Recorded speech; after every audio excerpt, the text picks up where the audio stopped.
मेरे प्रिय मित्रों, आइए 24 जनवरी 2021 भूमंच ज्योतिष पाठशाला बीजेपी स्वाध्याय दिवस 110 धन 24वां ज्योतिष के 24वें दिवस में ज्योतिष पाठ के 24वें दिवस में आइए प्रवेश करें। सर्वप्रथम सूर्योदय 7:05 में 21 मिनट हो चुके हैं। सूर्यदेव को आए हुए अभिवादन करें। स्थानीय समय 21 मिनट हो चुका है। दूसरा अस्त होगा 17:43 में। कल 42 था तो आज 43 मिनट, यानी कि दिन अब बढ़ने प्रारंभ हो चुके हैं। प्रतिदिन दिन बढ़ रहा है। कल 42 था तो आज 43, तो हमें दिन में थोड़ा समय ज्यादा मिलेगा, रात्रि में थोड़ा समय कम मिलेगा। धीरे धीरे अंतर होता है। जैसे भी हमें दिन में कम समय मिल रहा था, रात्रि में ज्यादा समय मिल जा रहा था। दिन छोटे हो गए थे, मतलब 10.5 घंटे का दिन होता था। अब क्या होगा, 10.5 घंटे का रात होगी, जो अधिक से अधिक अंतराल आता है। हम कहते हैं, आमतौर पर कहते हैं 12 घंटे का दिन, 12 घंटे का रात। ऐसा नहीं होता है। कम से कम 10.5 घंटे का अंतराल, मतलब 12.5 घंटे में 10.5, 11.5 यानी कि 1.5 घंटे का अंतराल आता है दिन छोटे होने में। अधिकतम 10.5 घंटे का। आइए प्रवेश करें। जानते हैं पाठशाला के 2 भाग। पहले भाग को हम कहते हैं पाठ्यचर्या प्रश्नोत्तर चर्चा, दूसरे भाग को कहते हैं पाठ्यक्रम पाठ्य चर्चा हम कहते हैं। पाठशाला के भाग 1 को दूसरे चरण में हम समझ लेंगे, पाठशाला के दूसरे भाग को हम पहले चरण में समझेंगे। पाठशाला का भाग 2 है, भाग 2 को पहले इस पर हम चर्चा कर लें, फिर भाग जो 1 होगा उसको बाद में चर्चा हम करेंगे। भाग 2 में हम उत्तराखंड मुक्त विश्वविद्यालय यूओयू के पाठ्यक्रम के तहत हम पाठों पर हम चर्चा करते हैं। उसी का क्रम आज 24वें दिन में हम प्रवेश कर रहे हैं। स्नातक द्वितीय वर्ष ज्योतिष विषय की द्वितीय प्रश्न पत्र को हम समझने का प्रयास। GY 202 व्यक्त करने का तरीका। मुहूर्त विचार खंड तीसरे में प्रवेश किए हुए हैं। खंड तीसरा का नाम है यात्रा मुहूर्त। इकाई तीसरी और चौथी को समझेंगे। घात विचार शकुन विचार को हम समझने का प्रयास करेंगे क्रमशः। तृतीय इकाई में हम घात विचार, चतुर्थ इकाई में शकुन विचार को हम समझने का प्रयास करेंगे। इकाई तीसरे में प्रस्तावना उद्देश्य, तीसरा चरण होगा घात परिचय। 13 चरण होंगे। घात परिचय के 2 भाग होंगे। दूसरे भाग में 13 चरणों में, दूसरे भाग को हम 13 चरणों में समझने का प्रयास करेंगे। चौथा चरण आएगा बोध प्रश्न होंगे। 6 प्रश्न होंगे। 2, 2, 4, 2, 6 6 बोध प्रश्न होंगे, जो हमें सत्र कार्य के लिए भी तैयार करने में ख्याल रहे हैं। यही सत्र कार्य में भी ऐसे छोटे छोटे प्रश्न पूछे जाएंगे। 6 प्रश्न। 5 चरण में सारांश, छठे में पारिभाषिक शब्दावली होगी। 11 चरण में उसके होंगे शब्द होंगे 11 चरण। निबंधात्मक प्रश्न में 3 सवाल पूछे जाएंगे और निबंधात्मक सवाल जो होगा उसी के सहित हम करेंगे। अब निबंधात्मक सवाल को हम 2 तरीके से प्रश्न बनाने, लघु बनाना है, दीर्घ बनाना है। निबंधात्मक जो बन रहा हो तो बड़ा तो प्रश्न बन रहा है, लेकिन उसी से हमें छोटा प्रश्न भी तैयार हमें करते रहना है, क्योंकि हमें 150 प्रश्न हमें तैयार करने हैं, जिसमें 100 प्रश्न तैयार हम यहाँ से करेंगे। सत्र कार्य के लिए करना है हमें, जो आने वाला होगा फरवरी के महीने में आ जाएगा, उसकी हमें तैयारी करनी है। और जो हमारे निबंधात्मक सवाल है, यो हमारे लिखित परीक्षा जो होगा, रिटन एग्जाम जो होगा, वहां पर हमें 2 प्रश्न 2 खंड में, मैंने कहा 2 खंड में होते हैं, लघु और दीर्घ। तो वहां के लिए हमें तैयार इन प्रश्नों से हमें करना है। तो वहां से हमें पूरा पाठ, जो पाठ है उसमें से हमें प्रश्न तैयार करने की, क्या प्रश्न, किस तरह से प्रश्न बन सकता है, कैसे बन सकता है प्रश्न, और किस तरह से उस पाठ में प्रश्न हमसे पूछे जा सकते हैं, उसको भी हमें लेना है। निबंधात्मक सवाल में उसको देने का प्रयास करेंगे। यहीं पर पहली इकाई जो तीसरी है घात विचार वो पूर्ण हो जाएगी। चतुर्थ इकाई रहेगी प्रस्तावना, पहला चरण, दूसरा उद्देश्य, तीसरा शकुन निर्णय परिचय। शकुन का निर्णय हम कैसे करते हैं उसको हम परिचय होने का प्रयास हम तीसरे चरण में करेंगे। इसके अंतर्गत 15 चरणों में, इसको 15 भागों में समझने का हम प्रयास करेंगे। इसके बाद चौथे चरण में बोध प्रश्न होंगे। 5 बोध प्रश्न होंगे, जो सत्र कार्य के लिए हमें तैयार करना है। प्रति इकाई में 5 प्रश्न, कम से कम 5 प्रश्न हमें तैयार करना है, तब जाकर 100 प्रश्न होंगे, क्योंकि 20 इकाइयां हैं। 4 खंड में 20 इकाइयां हैं, 5 को 20, प्रत्येक खंड में क्या है 5 इकाइयां दी गई है। 5 को 20, 4 खंड में 20 इकाइयां आ गई। तो 20 इकाई में 20 मतलब 5 हमें क्या करने, छोटे प्रश्न तैयार करने कम से कम। इसके बाद सारांश में क्या है, सारांश यहाँ पर दिया 5 चरण में सारांश होगा। छठे में पारिभाषिक शब्दावली होगी। 2, 2, 4, 2, 6, 2, 8, 9, 10 चरणों में इसको समय 10 बिंदु उसमें दिए होंगे। निबंधात्मक सवाल 3 निबंधात्मक सवाल होंगे, उनको हमें क्या करना है, लघु और दीर्घ में उसको बदलना है। निबंधात्मक पूछे तो उसको कैसे दीर्घ बनता है, कैसे उसको लघु बन जाता है, उस प्रश्न को समझने का प्रयास हम करेंगे। तो ये था बाकी हमने कल बात की प्रहर की, हमने बात की थी, हमने कहा प्रहर क्या होता है, 3 घंटे का होता है। और उसके बाद हमने इसका प्रहर का आधा जो होता है उसको हमने अर्ध प्रहर कहा, जिसको हम कहते हैं वेला। जो 90 मिनट ऐसे समय अवधि जो 90 मिनट की हो, 90 मिनट के समय अवधि के समय को हम ऐसे कालखंड, काल का ऐसा खंड जो 90 मिनट के समय अवधि का हो, ऐसे कालखंड को, ऐसे काल का जो खंड है, समय है, उसको हम कहेंगे वेला। वेला में हमने कहा एक वार वेला होता है, एक काल वेला होता है। हमने कहा वार वेला जो है वो दिन, मतलब वार हमने कहा कि सूर्य उदय जब हुआ और अगले दूसरे दिन जब सूर्य उदय होगा, उससे पहले का जो समय अंतराल है, जो मध्य जो अंतराल जो है, उस अंतराल को हम वार कहते हैं। जिस तरह से रविवार है, रविवार हमने इसको कहा। अब रविवार ही क्यों कहा, रवि मैंने सूर्य होता है, एक दिन हमने बांट दिया, एक दिन में सूर्य को दे दिया कि एक दिन सूर्य का हो जाएगा, एक दिन इसका हो जाएगा, एक दिन चंद्रमा का हो जाएगा, एक दिन बुध का हो जाएगा, एक दिन शुक्र का हो जाएगा, एक दिन गुरु का हो जाएगा, एक दिन शनि का हो जाएगा, बांट दिया हमने। और काल हमने कहा, क्योंकि हमने कहा कि काल तो है, अब काल को भी हमने समय बांटा। हमने कहा कि एक दिन में हमने कहा सबसे पहले प्रातः होता है, प्रातः। अब प्रातः वेला कहेंगे तो 1.5 घंटे का जो समय, 90 मिनट का जो समय होगा उसको प्रातः वेला कहेंगे। हमने कहा कि एक दिन को भी हमने क्या है 6 भागों में बांटा है। प्रातः होता है, प्रातः के बाद फिर हमारा सुबह होता है, प्रातः, सुबह, दोपहर, 3 भाग दिन के हमने कर दिए। 3 भाग ऐसे हम रात्रि के करते हैं, सायं, शाम और रात्रि, तो ये हमने 6 भाग उसको करे। और चूंकि 24 घंटा होता है, 23 घंटे 56 मिनट 40 घंटे में पृथ्वी अपने घूर्ण पूरी कर लेती है, अर्थात 24 घंटे का हम दिन अहोरात्र कहते हैं, दिवस कहते हैं, दिन रात कहते हैं।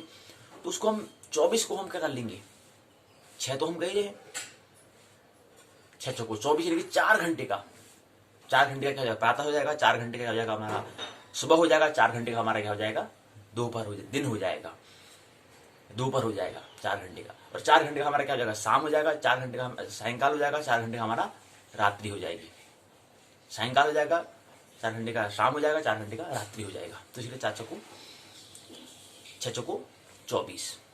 तो इसलिए दिन के भी हमने, दिन को जो है उसको भी हमने 3 भाग में कर दिया, इसको कितने दिन, 4-4 घंटे के।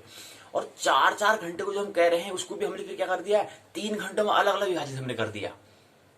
3 घंटों में विभाजित करेंगे तो यहाँ पर 6 तो हमने समय का करा, लेकिन ऐसे अगर हम 3-3 घंटे का करें तो वो प्रहर कहलाएगा। 3 घंटे का अगर हम बांटेंगे तो 24 घंटे को, अगर 24 घंटे को अगर हम 3-3 घंटे में बांटे तो वो प्रहर कहलाएगा। तो ऐसा समझ लीजिए 3 घंटे की समावधि का हो, ऐसे कालखंड को हम प्रहर कहते हैं। और उसी प्रहर को 3 घंटे को और उसके आधे कर दें, 1.5 घंटे का बांटे तो वो कहलाएगा अर्ध प्रहर, या कुछ ऐसे उसको नाम दे सकते हैं वेला। तो प्रातः वेला मतलब होता है, जैसे प्रातः मतलब 1.5 घंटे के समय, जो प्रातः जब हो रहा है, जो सूर्य उदय होने का समय हो रहा है, उस समय को जो वेला, उस समय को जैसा कालखंड, जो 1.5 घंटे का जो कालखंड है उसको हम प्रातः वेला कहते हैं। वेला उसको हमने कहा। अब वेला क्या है, कौन से, अब हमने कहा कि वार वेला और काल वेला होती है। अब काल मतलब कौन से दिन का है, मतलब कौन से समय का है, मतलब सुबह हम बता रहे हैं कि प्रहर बता रहे हैं, हम कह रहे हैं कि इसको समय हमने जो एक दिन है, एक जो अहोरात्र उसको हमने 6 भागों में बांटा, उसको हमने प्रातः, सुबह,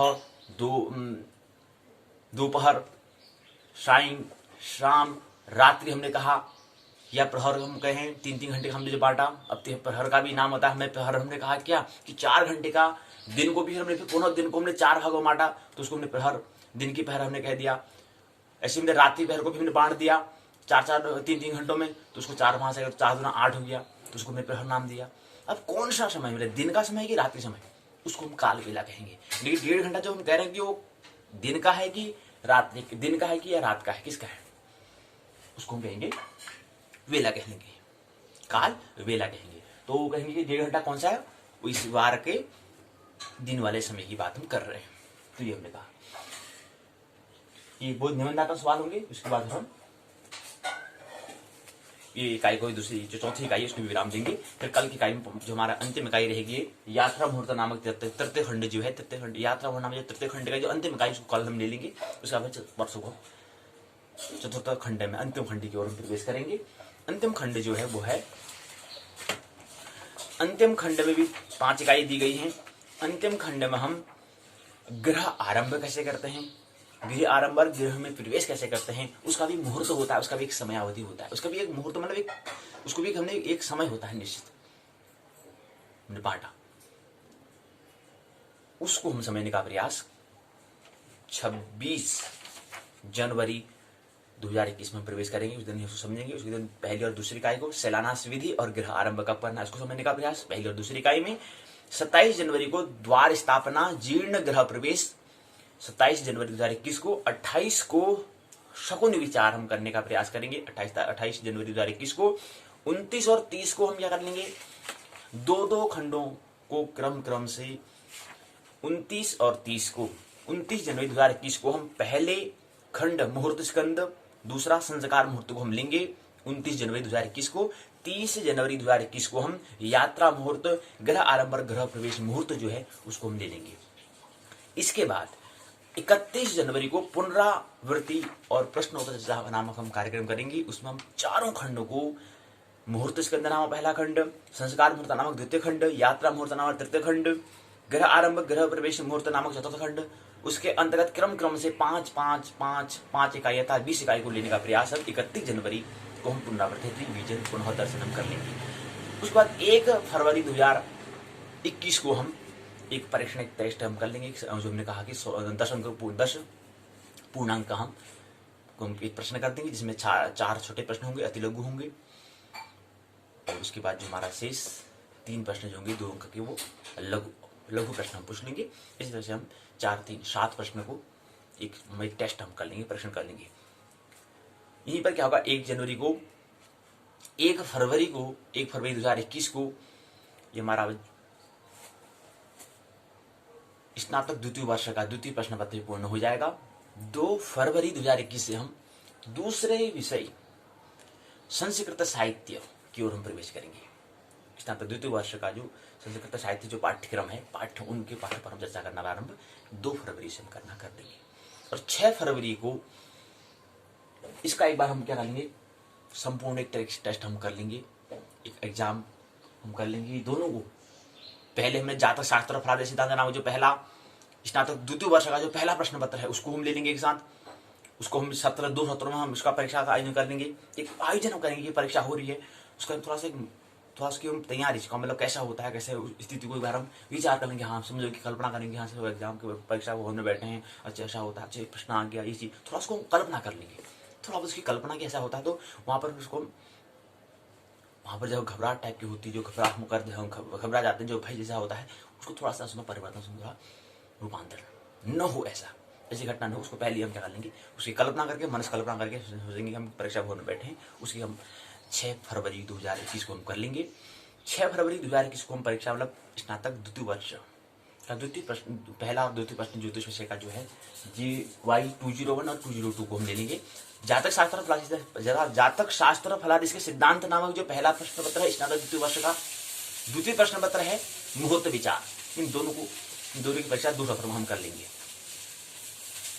2 सत्रों में कर लेंगे वो 6 फरवरी 2021 को। तो आइए मुख्य प्रकरण में प्रवेश करें। मुख्य प्रकरण हमारा हम कह रहे हैं कि आज हम क्या करेंगे, हम यात्रा मुहूर्त को हम समझ रहे हैं। इस पुस्तक में हम मुहूर्त को हम समझने का प्रयास कर रहे हैं। मुहूर्त, इस पुस्तक का नाम क्या है, इस शीर्षक क्या दिया गया है इसमें, मुहूर्त विचार। मुहूर्त क्या होता है, मुंह और उलट प्रत्यय लगा हुआ है, धातु और प्रत्यय के योग से मुहूर्त बना। अब ये हम प्रत्यय कह रहे हैं, धातु कह रहे हैं, ये तो हमें तब समझ में आएगा जब थोड़ा हम संस्कृत को समझेंगे। क्योंकि थोड़ा ये जो हमारे भाषा है, भाषा मतलब क्या, हम जैसे भी यहाँ पर हम थोड़ा बोलबाला हिंदी का ज्यादा बोलबाला है, क्योंकि थोड़ा समय के हिसाब से संस्कृति और सभ्यता में परिवर्तन होता रहता है। उस समय सभ्यता संस्कृति क्या थी, वो संस्कृत भाषा, उसमें भाषा जो था वो अलग था, थोड़ा तरीका बोलने का तरीका अलग था। उसको धातु कहते थे, उसको प्रत्यय बोलते थे। तो वहां पे उस समय जो उस भाषा को थोड़ा हमें समझना होगा, क्योंकि वहां उस भाषा में वो लिखा गया है। ज्योतिष जो है वो क्या है, संस्कृत भाषा में है। अब उसको पहले तो हमें समझ में नहीं आएगा तो बाद में बात ख्याल में आएगी नहीं और समझने में समय लगता है। तो थोड़ा जागरूक रहना कि एकदम से मान तो नहीं लेना है, लेकिन समझना है कि इसको कह रहे हैं कि हम उलट प्रत्यय कह रहे हैं और मुंह धातु हम कह रहे हैं। ये धातु क्या होता है, प्रत्यय क्या होता है, उपसर्ग क्या होता है, ये कहाँ पढ़ेंगे, हम व्याकरण में पढ़ेंगे। 2 फरवरी 2021 से हम व्याकरण में देख लेंगे कि धातु प्रत्यय क्या होते हैं, उसको हम देख लेंगे। तो वहां पर संस्कृत साहित्य में जो भी हमें, क्योंकि वहां पर व्याकरण है, संस्कृत साहित्य में व्याकरण भी हमें पाठ्यक्रम में हमारा उसमें जुड़ा हुआ है, तो व्याकरण में उसको समझ लेंगे। क्योंकि व्याकरण में होता क्या है, यही तो होता है कि अगर सभी चीजों का जो अगर बात समझ, जो जिसे भी हम बता रहे हैं कि जो मुहूर्त शब्द जो बना, ये इसके छोटे छोटे हिस्से क्या थे, जिसमें धातु भी है, इसमें प्रत्यय भी होता है, इसमें उपसर्ग भी होता है। ये पूरा शब्द बना, लेकिन ये कैसे बना, ये शब्द जो बना वो कैसे बना, अक्षर से बना है। अब कौन सा अक्षर, कौन सा धातु, क्या चीज है, वो सब क्या है, व्याकरण में होता है। इसलिए इसको व्याकरण हमने कहा। शब्दों का जहां पर ब्याह हुआ हो, कैसे होता है ब्याह, कैसे वो होता है, उसको व्याकरण में पढ़ते हैं, ग्रामर पढ़ते हैं। वो अलग अलग भाषा का अलग अलग व्याकरण होता है। तो ये है, इसको हम संस्कृत साहित्य में 2 फरवरी से समझने का प्रयास कर लेंगे कि धातु क्या होता है, प्रत्यय क्या होता है। तो अभी इतना समझ लेंगे, मुंह उगट प्रत्यय, धातु और प्रत्यय के योग से मुहूर्त बना है। और उसे हमने कहा मुहूर्त मतलब क्या होता है, एक समय कालखंड 48 मिनट का, मतलब एक समय जो है उसको भी हम, और जो हमारा कालखंड है उसको भी हमने बांटना, उसको हम मुहूर्त कहते हैं। अब जो हम बांट रहे हैं कि किस, अब इसमें बांटा हमने, प्रकृति के 3 गुण होते हैं, तो किस समय कौन सा गुण क्या प्रबल है। अगर ये तमस गुण प्रबल है तो उसमें हम ये काम हमें नहीं करना है, इसलिए तो मुहूर्त कह रहे हैं हम। अगर उसमें हमारा प्रकृति का जो तमस गुण अगर प्रबल होगा, उसमें अगर कोई जो हम करना चाहते हैं तो उस कार्य को हमें नहीं करना, इसलिए तो मुहूर्त देखते हैं हम। अब समझिए उसमें प्रकृति का, अब गुण तो 3 होंगे, 3 गुण को हम नकार तो नहीं सकते। ऐसा तो नहीं है कि हम उसको तीसरा गुण को, तमस को बाहर कर दें, वो तो हो नहीं सकता। अंधकार को बाहर कर दें, प्रकाश आ जाए, ऐसा नहीं। लेकिन उसमें जो उसका प्रभाव, उससे हमारा क्या होता है, हमारे जीवन में प्रभाव पड़ता है। इसलिए उसमें मुहूर्त का ख्याल, मुहूर्त का मतलब उसमें जो ये प्रकृति का जो तमस गुण है, उसको उसमें वो काम अगर नहीं करेंगे तो मान लीजिए क्या होगा, श्रेष्ठ होगा, अच्छा होगा, परिणाम शुभदायक होगा। उस समय अगर उस स्थिति में अगर न करेंगे, उस स्थिति में कर रहे हैं तो फिर आगे जीवन में कष्ट का सामना करना पड़ेगा। मुहूर्त का इतना ही मतलब होता है कि प्रकृति के 3 गुणों का प्रभाव होता है, लेकिन जिस समय हम कोई काम करना चाहते हैं उसको सफल हो, सक्सेस पूर्ण हो जाए, इसके लिए पहले हमें प्रकृति के जो गुण हैं उस गुण को, उसमें वो वाला गुण प्रबल होना चाहिए, तो उसमें वही फिर क्या हो जाएगा, उसमें जीवन में उतर जाएगा। अगर उसमें तमस गुण प्रबल तो उसमें तमस वाली प्रकृति छा जाएगी, और वही क्या होगा, फिर जीवन में उसका ही बोलबाला रहेगा, वही हावी रहेगा। तो उस समय यही स्थिति होती है कि 3 गुण में वो प्रबल न हो जाए, उस समय हमें रुक जाना चाहिए। विवाह इस समय अगर करेंगे तो इस समय ऐसी स्थिति है, ऐसी स्थिति, अगर ऐसी स्थिति में आप करोगे तो परिणाम इसका यही रहेगा, यही पड़ेगा। तो मुहूर्त का इतना ही मतलब होता है। मुहूर्त का मतलब कि समय को कालखंड में विभाजित करना, और कौन से समय में कौन से प्रकृति का गुण कौन सा प्रबल है, और ये प्रबल अगर है, तमस प्रबल है, तो उसमें ये काम हमें नहीं करने, उसमें ये काम को हमें नहीं करना है। और इसमें अगर सत्व प्रबल है तो ये काम हमें करना है। इसकी पूरी ख्याल को रखते हुए इसको ही मुहूर्त हम कहते हैं। तो मुहूर्त क्या है, यही है कि काम को करने का जो तरीका है वो किस समय हमें करना है, वो हमें पहले इसकी जो हमारे पूरे जो ब्रह्मांड में जितनी भी चीज है, जो अस्तित्व की मर्जी क्या है, उसमें अस्तित्व की क्या मर्जी, क्या इच्छा है, इसको ख्याल में रखते हुए काम में करना चाहिए। उसको हमने मुहूर्त कहा। मतलब कोई भी काम ऐसे ही नहीं कर देना होगा कि मन में आया तो कर दे, नहीं। उसके लिए कुछ हमें पहले जो अनिवार्य, जो एसेंशियल चीज है, जो अनिवार्य जगत है, जो अनिवार्य की, जो मतलब प्रभु का जो हम कहें, परमात्मा कहें, भगवान की मर्जी जो है, उसको ख्याल में रखते हुए काम में करना है। वही इसी के लिए मुहूर्त बना है। अब फिर शुभ मुहूर्त अशुभ मुहूर्त कहते हैं, वो बात ही बात है। लेकिन मुहूर्त का मतलब ये होता है कि किस समय प्रकृति का गुण प्रबल है, उसका ख्याल में रखना। अगर सत्वस या रजस गुण प्रबल है तो वो काम हम करेंगे, अगर तमस अगर होगा तो फिर जीवन क्या हो जाएगा। क्योंकि तमस में हमारा आमतौर पर हमारा यही होता है कि हाँ यार, तमस को हम नकारते हैं, तो इसलिए उस काम को उसमें हमें नहीं करना चाहिए। इसका मतलब है मुहूर्त हमने समझा। तो मुहूर्त मतलब समय का कालखंड है। तो आइए अब समझे, इसी मुहूर्त में अब यात्रा मुहूर्त आता है कि हम यात्रा करने जा रहे हैं और मुहूर्त कह रहे हैं किस समय हमें यात्रा करनी चाहिए। अब यात्रा करते हैं तो किसके लिए कर रहे हैं, कुछ ना कुछ हमारा कारण, कुछ ना कुछ हमारा वजह होगा जाने का, यात्रा करने का। तो यात्रा करने भी किस समय में जाना है, कौन से समय में जाना है, ये ख्याल हमें रखना हमेशा, प्रकृति में 3 गुण होते हैं, तो किस समय वो 3 गुण कोई भी हर चीज में रहेगा। प्रकृति का पूरा जो अध्यावरण जो है उसमें क्या है, प्रकृति के 3 गुण होते हैं। अब यात्रा करते समय कौन सा गुण प्रबल है, कौन सा निर्मल है, इसको देखते हुए यात्रा करनी चाहिए। जो यात्रा कर रहे हैं, यात्रा किसके लिए जा रहे हैं, कुछ वजह होगा, कुछ कारण होगा, उस कारण का वो पूर्ण होगा नहीं होगा उसमें ख्याल रखते हुए, और उसमें जाने में इतना समय लगेगा, और जब वहां पहुंचेंगे तो इतने समय काम को हम शुभारंभ करेंगे तो उस समय कैसी स्थिति है, उस समय कैसी दशा चल रही है, उसमें कैसी स्टेटस है, कैसी दशा है, कैसी स्थिति, कैसी सिचुएशन है, कैसी कंडीशन है, उसको ख्याल में रखना। यात्रा मुहूर्त का भी एक समय, ऐसा एक समय कालखंड यात्रा के समय में करना है, क्योंकि यात्रा हम कर के रहे हैं, किस लिए कर रहे हैं, ये जीवन भी एक यात्रा है, एक ट्रेवल है, ये भी हम यात्रा कर रहे हैं। ऐसे हम आगे फिर इस जीवन में कुछ हमारा उद्देश्य होते हैं, उसके लिए भी यात्रा करते हैं। एक स्थान से दूसरे स्थान में जाने का नाम ही ट्रेवल है, यात्रा है।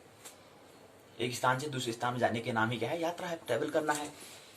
अब यात्रा क्या है कि यात्रा के भी समय, किस समय में यात्रा हमें करनी, किस समय भी एक स्थान से दूसरे स्थान में जाना है, और जाना हमारा कुछ न कुछ उद्देश्य होता है। उस उद्देश्य की पूर्ति के लिए हमें पहले विचार में कर लेना है कि उसमें अस्तित्व की मर्जी क्या है, प्रभु की इच्छा क्या है, अनिवार्य क्या है, उसका ख्याल, उसका स्मरण। तो यात्रा मुहूर्त नामक तृतीय में आप घात विचार आता है, और फिर दूसरा चतुर्थ इकाई है शकुन विचार। शकुन और घात क्या है, आइए इसको हम समझे। पहले तीसरी इकाई को समझते हैं कि शकुन क्या है, घात विचार क्या है, फिर शकुन विचार को समझिए।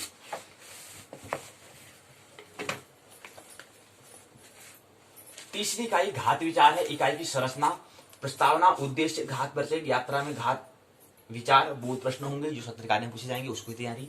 सारांश, पारिभाषिक शब्दावली, बोध प्रश्न के जो उत्तर यहाँ प्रश्न दिए गए, इसके उत्तर यहाँ पर दिए जाते हैं। संदर्भ ग्रंथ सूची, निबंधात्मक प्रश्न यहाँ पर दिए गए हैं। अब इसके अंदर जो इकाई की संरचना है, इसको अंदर यहाँ पर इसके अंदर दिया गया है।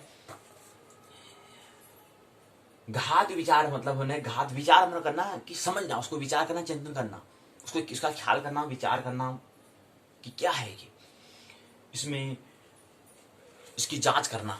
विचार करना मतलब जांच करना, प्रश्न करना, क्या होता है ये, क्या होता है घात। घात मतलब क्या होता है, घात मतलब आघात, एक शब्द हम कहते हैं आघात करना, घात करना और आघात करना सुनाव शब्द है। सुनाव शब्द नहीं लग रहा, घात कह रहे हैं आप, लेकिन आघात तो सुना है, पीटना। घात मतलब होता है कि विपरीत प्रभाव पड़ना, अनुकूल प्रभाव नहीं, प्रतिकूल प्रभाव पड़ना, प्रतिकूल, उसको हम घात कहते हैं। अब देखें, आइए समझे। नक्षत्र शुद्धि समझा, वार और लग्न शुद्धि हमने समझा, तिथि और नक्षत्र शुद्धि कल की पहली इकाई में समझा हमने। द्वितीय इकाई में वार और लग्न की शुद्धि के बारे में विचार किया। आज हम यहाँ पर घात को समझने का प्रयास करेंगे। घात का मतलब होता है आघात करना, मतलब होता है कि अब आघात मतलब होता है पीटना। अब किसको पीटेंगे, चाहे वस्तु को पीटेंगे, तो आघात मतलब होता है मारना, पीटना होता है। लेकिन यहाँ पर घात कह रहे हैं, घात मतलब हो गया यहाँ पर पीटना नहीं होता है, लेकिन हमारे मनस, हमारा जो ख्याल कैसा है, हमारे भाव को हम कहेंगे तो वो घात का काम करेगा। मतलब दूसरे के प्रति हमारी कैसी दृष्टि को, अच्छा ठीक है तो अच्छा इसका ऐसा, अच्छा इसका भला हो जाए, अच्छा हो जाए, तो हमारा कैसा है घात, भाव कैसा है, मन कैसा है। मन का मतलब जो प्रभाव जो है वो तमस का गुण, उसका हम जो तमस गुण है उसको हम घात कहते हैं। यानी कि अशुभ, एक शुभ होता है, एक अशुभ होता है। यानी कि दूसरे के प्रति हमारा ख्याल कैसा है, घात कैसा है। घात मतलब कि हमारा वो कैसा सोचते हैं, कैसा हमारा दृष्टिकोण है, अच्छा है कि बुरा, रजस की तमस, वही घात है। तो घात मतलब होता है विपरीत, प्रतिकूल, अनुकूल नहीं, प्रतिकूल मतलब स्वभाव के विपरीत। यात्रा में घात विचार का मतलब होता है यात्रा के दौरान शारीरिक दुर्घटना आदि से। घात होना मतलब कष्ट होना, ये घात का मतलब होता है कष्ट, पीड़ा, दुर्घटना। तो किस समय यात्रा करने से क्या होता है, कौन से समय में करना चाहिए, कौन से वार में करना चाहिए, कौन से तिथि में करना चाहिए, कौन से नक्षत्र में यात्रा करनी चाहिए, ट्रेवल करना चाहिए। अगर इस समय में करेंगे तो हमें घात नहीं होता है। घात मतलब कष्ट नहीं होता है, पीड़ा नहीं होगी, उसका हमें विचार करना चाहिए। तो किस में होता है, इसको हम यहाँ पर समझने का प्रयास करते हैं। यहाँ पर उद्देश्य दिए गए हैं 1 2 3 4 5 उद्देश्य दिए हैं। घात का तात्पर्य क्या होता है, उसका घात क्या है और कैसे इसका ज्ञान करेंगे, घात का सम्यक विश्लेषण क्या होता है, घात को समझा सकने का प्रयास, घात का परिहार की जानकारी क्या होती है इसको समझने का प्रयास। पहले परिचय करें, आइए देखें कि घात क्या है, उसे इंट्रोडक्शन करें। यात्रा मानव जीवन से जुड़ा एक विशेष हिस्सा है। यात्रा हम क्या कहते हैं, देखो यहाँ पर कह रहे हैं कि यात्रा मुहूर्त, यात्रा माना होता है ट्रेवल, माने की यात्रा माना होता है कि निरंतर संलग्न होना, निरंतर कार्य करना। यहाँ पर भी है, यहाँ पर भी हम निरंतर हम कुछ न कुछ काम कर रहे हैं, कुछ न कुछ हम यात्रा करनी, अभी भी यात्रा कर रहे हैं कि आगे फिर और आगे, फिर और आगे, फिर और आगे, मानव से और आगे मानव। पहले इससे पहले हमने यात्रा की थी, पशु की यात्रा की, पशु निम्न योनि की हमने यात्रा की थी, गाय बने होंगे, घोड़े बने होंगे, बकरे बने होंगे, कुत्ता वाना बनेंगे, तो उसमें भी हमारी एक यात्रा थी, तो ये भी एक यात्रा है, इससे आगे भी और यात्रा है। तो यात्रा का मतलब होता है जीवन का एक हिस्सा, जीवन का एक पड़ाव का एक नाम है, उसको हम यात्रा करते हैं। तो यात्रा क्या है, एक जीवन का हिस्सा है। यात्रा, अब यहां पर अध्यारोहण की बात करेंगे तो अंतस की भी यात्रा, हम अंतस यात्रा भी कहते हैं, बाह्य यात्रा कहते हैं, दो यात्रा हम कहते हैं। और आमतौर पर हम बोलचाल में संचार की दृष्टि में भी हम यात्रा कहते हैं। तो जीवन के क्षेत्र में वह प्रतिदिन स्वग्रह से कहीं न कहीं तक की यात्रा करते हैं। यात्रा हमें करते हैं, तो यात्रा करने का हमारा कुछ न कुछ वजह होता है। यात्रा मैंने एक स्थान से दूसरे स्थान में जाना, ट्रेवल करना। लेकिन वो ट्रेवल कर रहे हैं तो कुछ न कुछ हमने सोचा होगा, कुछ न कुछ हमारा वहां पर वजह कॉज रहा होगा, कारण होगा कुछ जाने का हमारा। वो जाने का कारण जो है, वो जाने का कारण जो वो पूर्ण होगा नहीं होगा, उसका पहले विचार हमें कर लेना है कि अगर मैं जा तो रहा हूं, उसमें अस्तित्व की मर्जी क्या है, प्रभु की इच्छा क्या है, उस हम कहते हैं यात्रा मुहूर्त का ख्याल। यात्रा जीवन का हिस्सा है। जैसे हम यहाँ पर मनुष्य जीवन में हमें ये भी क्या यात्रा है, ये हमें मिला है, लेकिन इसमें भी हमें मिला है, अब हमें इसमें क्या काम हमें करना है। श्रेष्ठ काम करने के लिए भी यात्रा में जाना होगा। यात्रा है, अब इस यात्रा भी हम यात्रा दो तरह से कर सकते हैं। इससे निम्न जहां से हम होते हुए आए वहां को भी यात्रा कर सकते हैं, वहीं को और यात्रा कर सकते हैं, और इससे आगे की यात्रा कर सकते हैं। जिन अनजान रास्ते में जब हम गए नहीं, कहीं कभी गए नहीं, वहां को भी यात्रा कर सकते हैं। और जिन यात्रा जहां से होते आए हो तो वहां को भी यात्रा कर सकते हैं। तो यात्रा जो है वो जीवन का एक हिस्सा है। और यात्रा एक मंजिल तक पहुंचने के लिए, जब तक कि हमें मंजिल नहीं मिल जाए तब तक यात्रा करते रहेंगे। यात्रा मतलब एक स्थान दूसरे स्थान से जाते रहेंगे, तो वहां पर नहीं मिलेगा तो हो सकता है फिर आगे मिलेगा, फिर आगे मिलेगा, तो ये चलता रहता है, सिलसिला चलता रहता है जब तक कि हमें मंजिल नहीं मिल जाए। अब मंजिल है क्या, कहाँ पहुंचना है, कहाँ तक यात्रा करनी है, ये प्रश्न है। इन प्रश्नों को हमें क्या करना है, खोज करनी, शोध करना है, चिंतन करना है कि कहाँ तक पहुंचना है। तो अब यात्रा जो हम कर रहे हैं तो वहां अब हम कहते हैं कि वहां जा रहे हैं, तो उसके लिए हमें क्या करना है। अब उसमें घात का मतलब उसमें जो काम करेंगे उसमें कोई कष्ट, कोई विघ्न आएगा या सर्व विघ्न बिना विघ्न के संपन्न हो जाएगा। इसलिए हम क्या करना है, यात्रा करते समय घात का भी हमें विचार कर लेना चाहिए कि कष्ट होगा या मतलब कोई दुर्घटना होगी ना होगी, मतलब बिना दिक्कत परेशानी का पूर्ण हो जाएगा, इसका विचार करना, उसको हम घात विचार हमें कर लेना चाहिए कि कोई घात तो नहीं होगा, कोई इसमें दुष्परिणाम तो नहीं होगा, इसका प्रभाव क्या होगा, पूर्ण होगा नहीं होगा, उसका विचार करना, वही क्या कहलाता है घात विचार। उस घात पर विचार कर लेना। इस काम में मैं तो कर रहा हूं, मेरे मन में विचार तो आ गया, अस्तित्व की मर्जी क्या, अगर अस्तित्व की मर्जी नहीं होगी तो घात होगा। ये बात समझें कि हमने कहा तो हमारा विचार था कि हमारा ख्याल था, ठीक है मैं ये काम करता हूं, लेकिन ये तो हमारा ख्याल था, लेकिन इसमें अस्तित्व की मर्जी क्या है, परमात्मा की मर्जी क्या है। अगर परमात्मा की मर्जी तो काम हो जाएगा, अगर परमात्मा की मर्जी तो फिर काम नहीं होगा। क्योंकि कोई भी यहाँ पर उसके बिना ना एक पत्ता भी नहीं हिलता, हम कहते हैं तो पत्ता नहीं हिल सकता। तो इसमें पहले खोज करना कि हाँ मैं तो कह रहा हूं, लेकिन इसमें अस्तित्व की मर्जी क्या है, प्रभु की मर्जी क्या है, परमात्मा की मर्जी क्या है, उसका ख्याल रखना। अगर परमात्मा की मर्जी को तो बिना विघ्न के वो संपन्न हो जाएगा, अगर परमात्मा की मर्जी नहीं है तो उसमें भी विघ्न आने वाला है, आएगा। इसी का भी विघ्न ना आए, इसमें ही अगर जो मर्जी कर रहा हूं, अगर इसमें प्रभु की अगर मर्जी है तो उस काम को मैं करूंगा, अगर प्रभु की मर्जी नहीं तो काम को मैं नहीं करूंगा। इसीलिए हम घात का भी विचार करते हैं। इतना ही मतलब है घात का कि उसमें प्रभु की मर्जी का एक बार, प्रभु की इच्छा क्या है उसका एक बार ख्याल करना। घात विचार तो परिचय में ये समझा। अब दूसरे में कहते हैं कि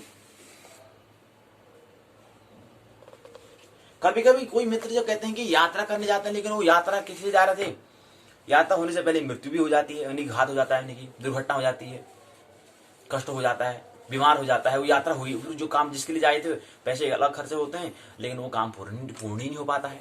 तो ऐसी घटना न हो उससे पहले क्या करें, प्रभु की इच्छा क्या है, परमात्मा की इच्छा क्या है, स्तुति की इच्छा क्या है, उसका ख्याल रखते हुए कोई भी काम हमें करना चाहिए। तो घात विचार जो है, इसमें एक सूत्र को दिया है इसमें कि सर्वप्रथम चंद्र का हमें विचार करना होता है।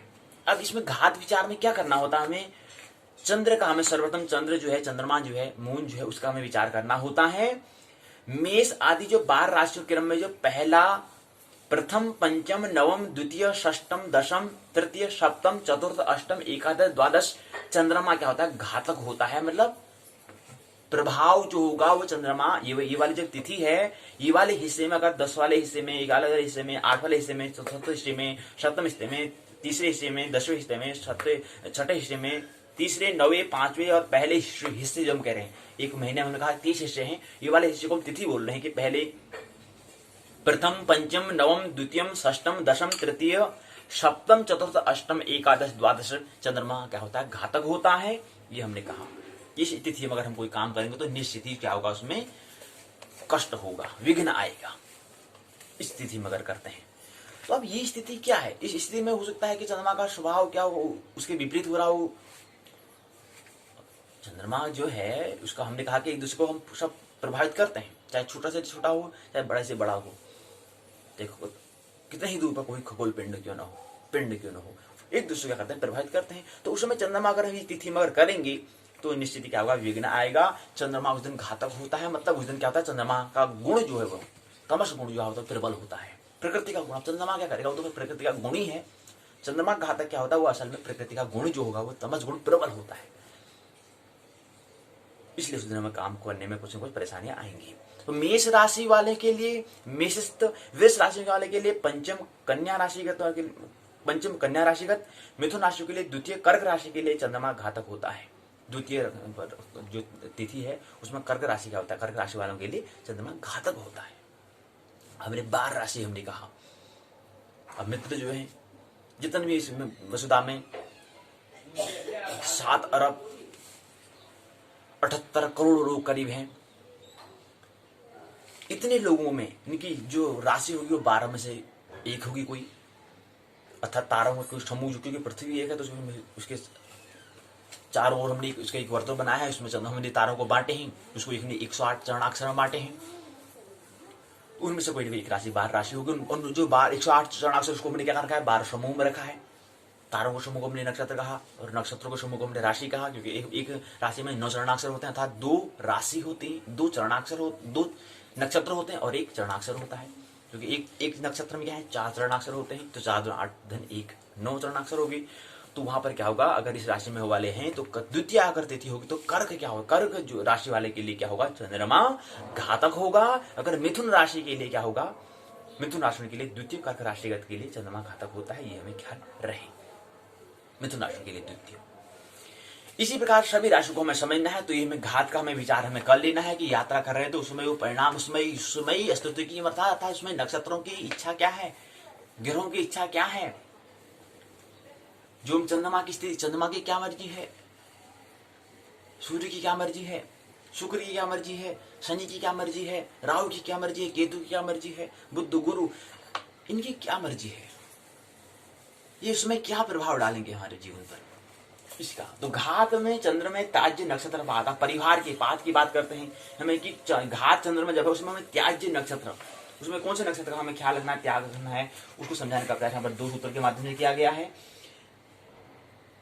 फिर तीसरा आता है घात तिथि, कौन सी तिथि में हमें काम नहीं करनी चाहिए, बताते हैं कि एक सूत्र में बताया गया है कि वृश्चिक, कन्या और मीन राशि वालों के लिए पूर्ण 5, 10, 15 तिथियां, मिथुन और कर्क राशि वालों के लिए भद्रा यानी कि दूसरी, 7वीं और 12वीं तिथियां, वृश्चिक और मेष राशि के लिए नंदा पहली, दूसरी, पहली, 6ठी और 11वीं तिथि, मकर के लिए और तुला के लिए रिक्ता यानी कि रिक्ता मतलब 4वीं, 9वीं, 14वीं तिथि।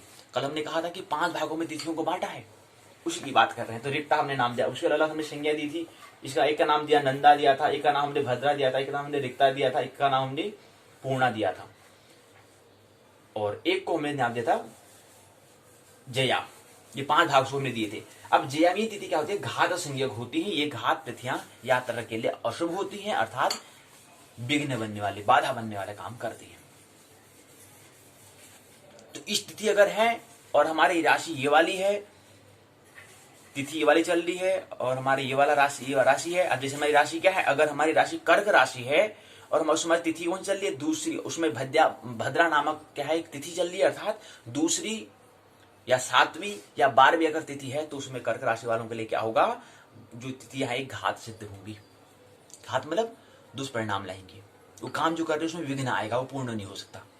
तो ये हमें ख्याल रखना है। इसी प्रकार से हमने तो तिथि की बात हमने करी, इसी प्रकार से वार का भी हमें विचार करना होता है कि कौन से वार में। वार मतलब सूर्य उदय हुआ और अगले दिन जब सूर्य उदय होगा, बीच के समय अवधि को हम कहेंगे वार कहते हैं। तो उसमें कौन सा वार? अगर ये वाली राशि है और ये वाला वार है, तो काम इसमें वार में कौन सा प्रभाव पड़ता है, उसके लिए में घात वार, यानी कि क्या वार का भी प्रभाव कर, वार में कौन सा दुष्परिणाम आता है, वार मतलब घात का काम करेगा, कौन सा वार हमारे लिए घात सिद्ध होगा, दुष्परिणाम लाएगा, विघ्न लाएगा, वार हमें बताते हैं। इस सूत्र में से बताने का प्रयास, इसको बताने का प्रयास सूत्र में किया गया, इसका अनुवाद इसमें किया गया है। कह रहे हैं कि कर्क राशि के लिए बुधवार जो होता है वो क्या होता है? शुभ नहीं होता है। कर्क राशि के लिए बुधवार में घात वार कौन सा है? वार बुधवार होता है कर्क राशि वालों के लिए। शुक्रवार और कुंभ और तुला राशि के लिए गुरुवार घात वार सिद्ध होता है, मतलब घात मतलब दुष्परिणाम लाता है। वो काम को विघ्न, वो काम अगर कोई काम कर रहे हैं उस दिन कर्क राशि और वार बुधवार है, तो वो काम में कुछ निश्चित विघ्न आएगा।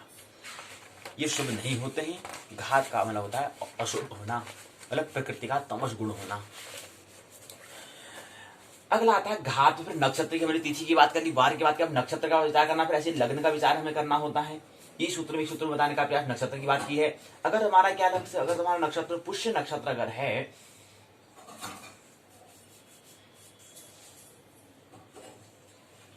शुभ नहीं होता है।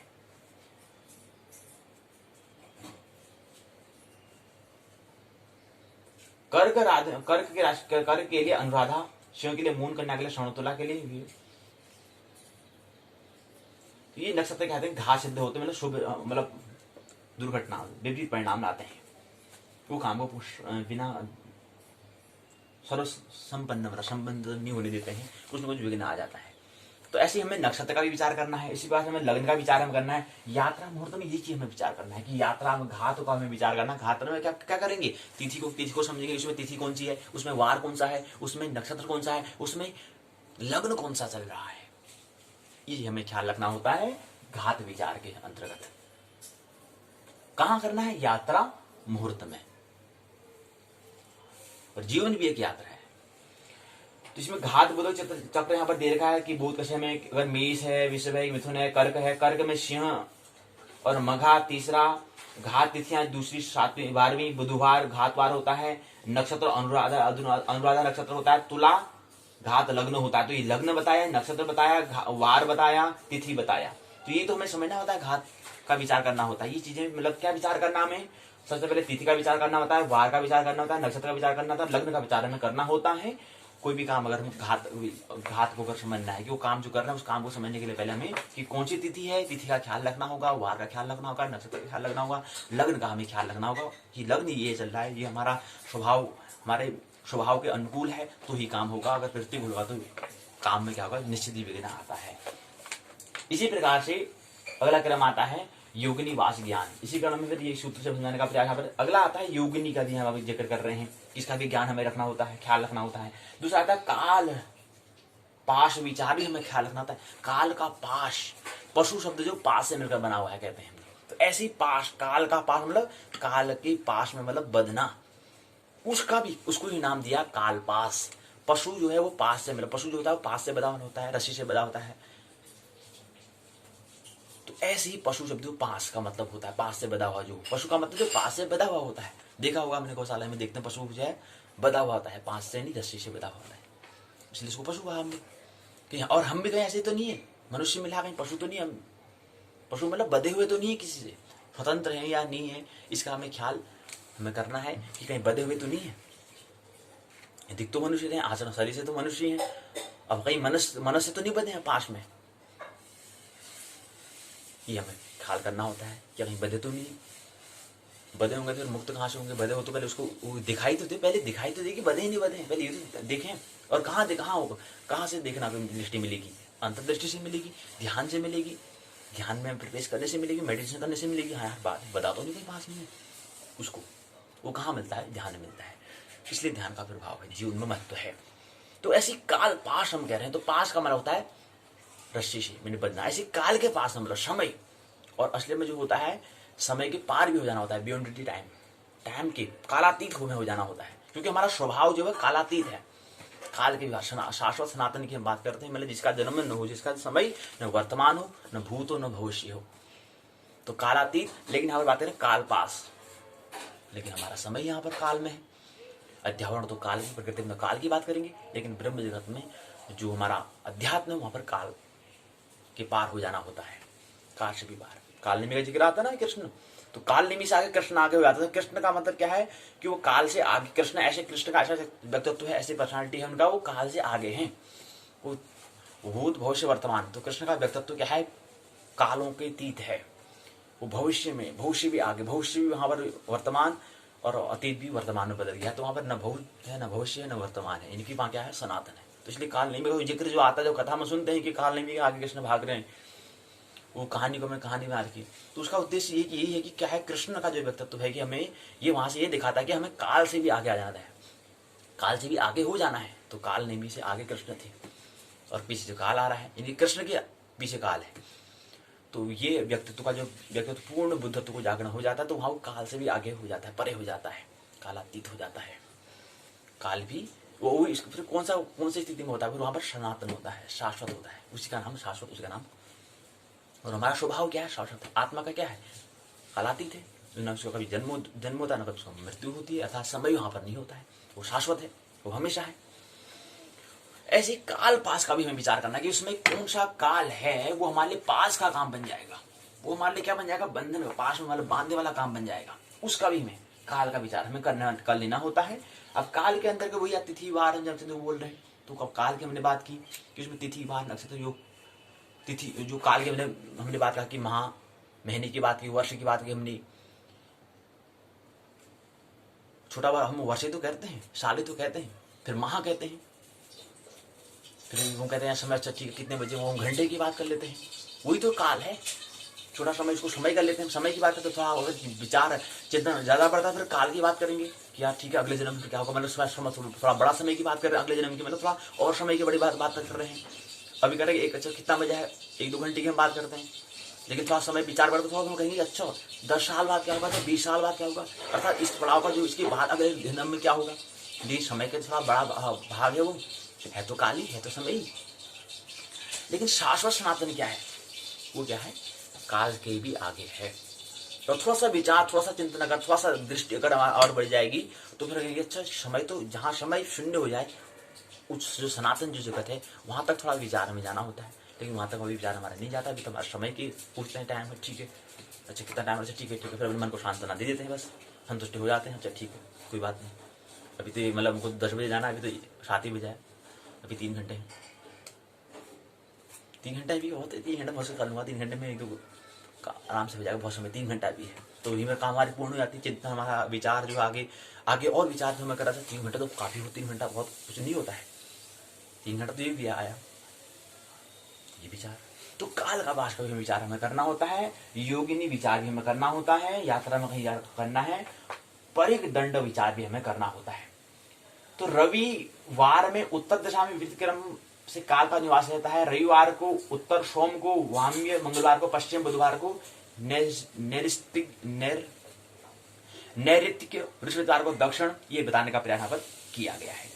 काल पास का बोधक सारणी यहाँ पर दी हुई है, दिन में और रात में बाता है, दिन और रात में उनके अहोरात्र को हमने पूरा एक समय को हमने एक अहोरात्र को, एक दिवस को हमने दिन और रात में बांटते हैं 12-12 घंटे का।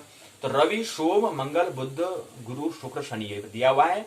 उत्तर, दक्षिण, दक्षिण उत्तर, वायम्य, वायव्य पश्चिम ये सब बताने का प्रयास सोमवार में होता है, मंगल में होता है, बुध में होता है, गुरु में होता है, शुक्र में होता है, शनि में होता है। इस बार में ये होता है, काल का ये चीज है। इन दिशा में जाएंगे, दिशा का भी महत्व होता है, तो काल की भाषा का विचार भी हमें करना होता है। अब जिसे कहते हैं रात काल में, यानी कि रात्रि के समय में, समय मतलब काल में, और पाश विपरीत दिशा में वास करते हैं। पाश मतलब रस्सी, बंधन, विपरीत दिशा में वास करते हैं। ये दोनों युद्ध और यात्रा में क्या होते हैं, सम्मुख हो तो वर्जित होता है। ये बताने का प्रयास किया है। फिर परिदंड विचार है, इसको बताने का प्रयास, इसके अंदर फिर आता है परिहार आता है कि कृत्या नक्षत्र आरंभ करके शाखा नक्षत्र पूर्वादि 4 दिशाओं में स्थापित करके उसमें वायव्य और अग्निकोण में लगी हुई रेखा को कालदंड हम कहते हैं। तो कालदंड का परिदंड या कालदंड भी कहते हैं इसको। यात्रा में कालदंड का उल्लंघन करना सर्वथा निषिद्ध होता है। काल का दंड जो है काल के आगे। इसी प्रश्न आता है प्रश्न लग्न में यात्रा आरंभ योग की, जो प्रश्न लग्न है उसमें यात्रा आरंभ का योग बन रहा नहीं बन रहा है, इसको ख्याल। फिर जीव पक्षादि नक्षत्र का योग वगैरह में दिया है। फिर इसी क्रम में आता है अकुल कुल कुलाकुल संज्ञा का विचार में करना, नामक जो है अकुल नामक, कुल नामक और कुल नामक जो विचार है उसका हमें विचार करना चाहिए। उसको भी हमें देख लेना चाहिए क्या है चल रहा है। उसको बताने का प्रयास 1 2 3 4 सूत्रों में बताने का प्रयास यहाँ पर किया है। इसी का अनुवाद यहाँ पर किया गया है। फिर इसी क्रम में आता है पथिराउ चक्रम, उसका भी हमें ख्याल करना है। अर्थ धर्म अर्थ काम मोक्ष, यहाँ पर क्या है हमारे 4 मार्ग होते हैं। इसके नक्षत्र कौन से होते हैं, धर्म के लिए अश्विनी होता है, पुष्य होता है, आश्लेषा विशाखा अनुराधा धनिष्ठा सदृशा होता है। अर्थ के लिए भरणी पुनर्वसु मघा स्वाति ज्येष्ठा श्रवण पूर्व भाद्रवी। काम के लिए कृतिका आद्रा पूर्व फाल्गुनी चित्रा मूल अभिजित और उत्तर भाद्रपद। मोक्ष के लिए रोहिणी मृगशीर्ष उत्तर फाल्गुनी हस्त पूर्वषाढ़ा उत्तरषाढ़ा रेवती होता है। ये क्या है हमारे 4 हमारे पुरुषार्थ होते हैं, धर्म अर्थ काम और मोक्ष।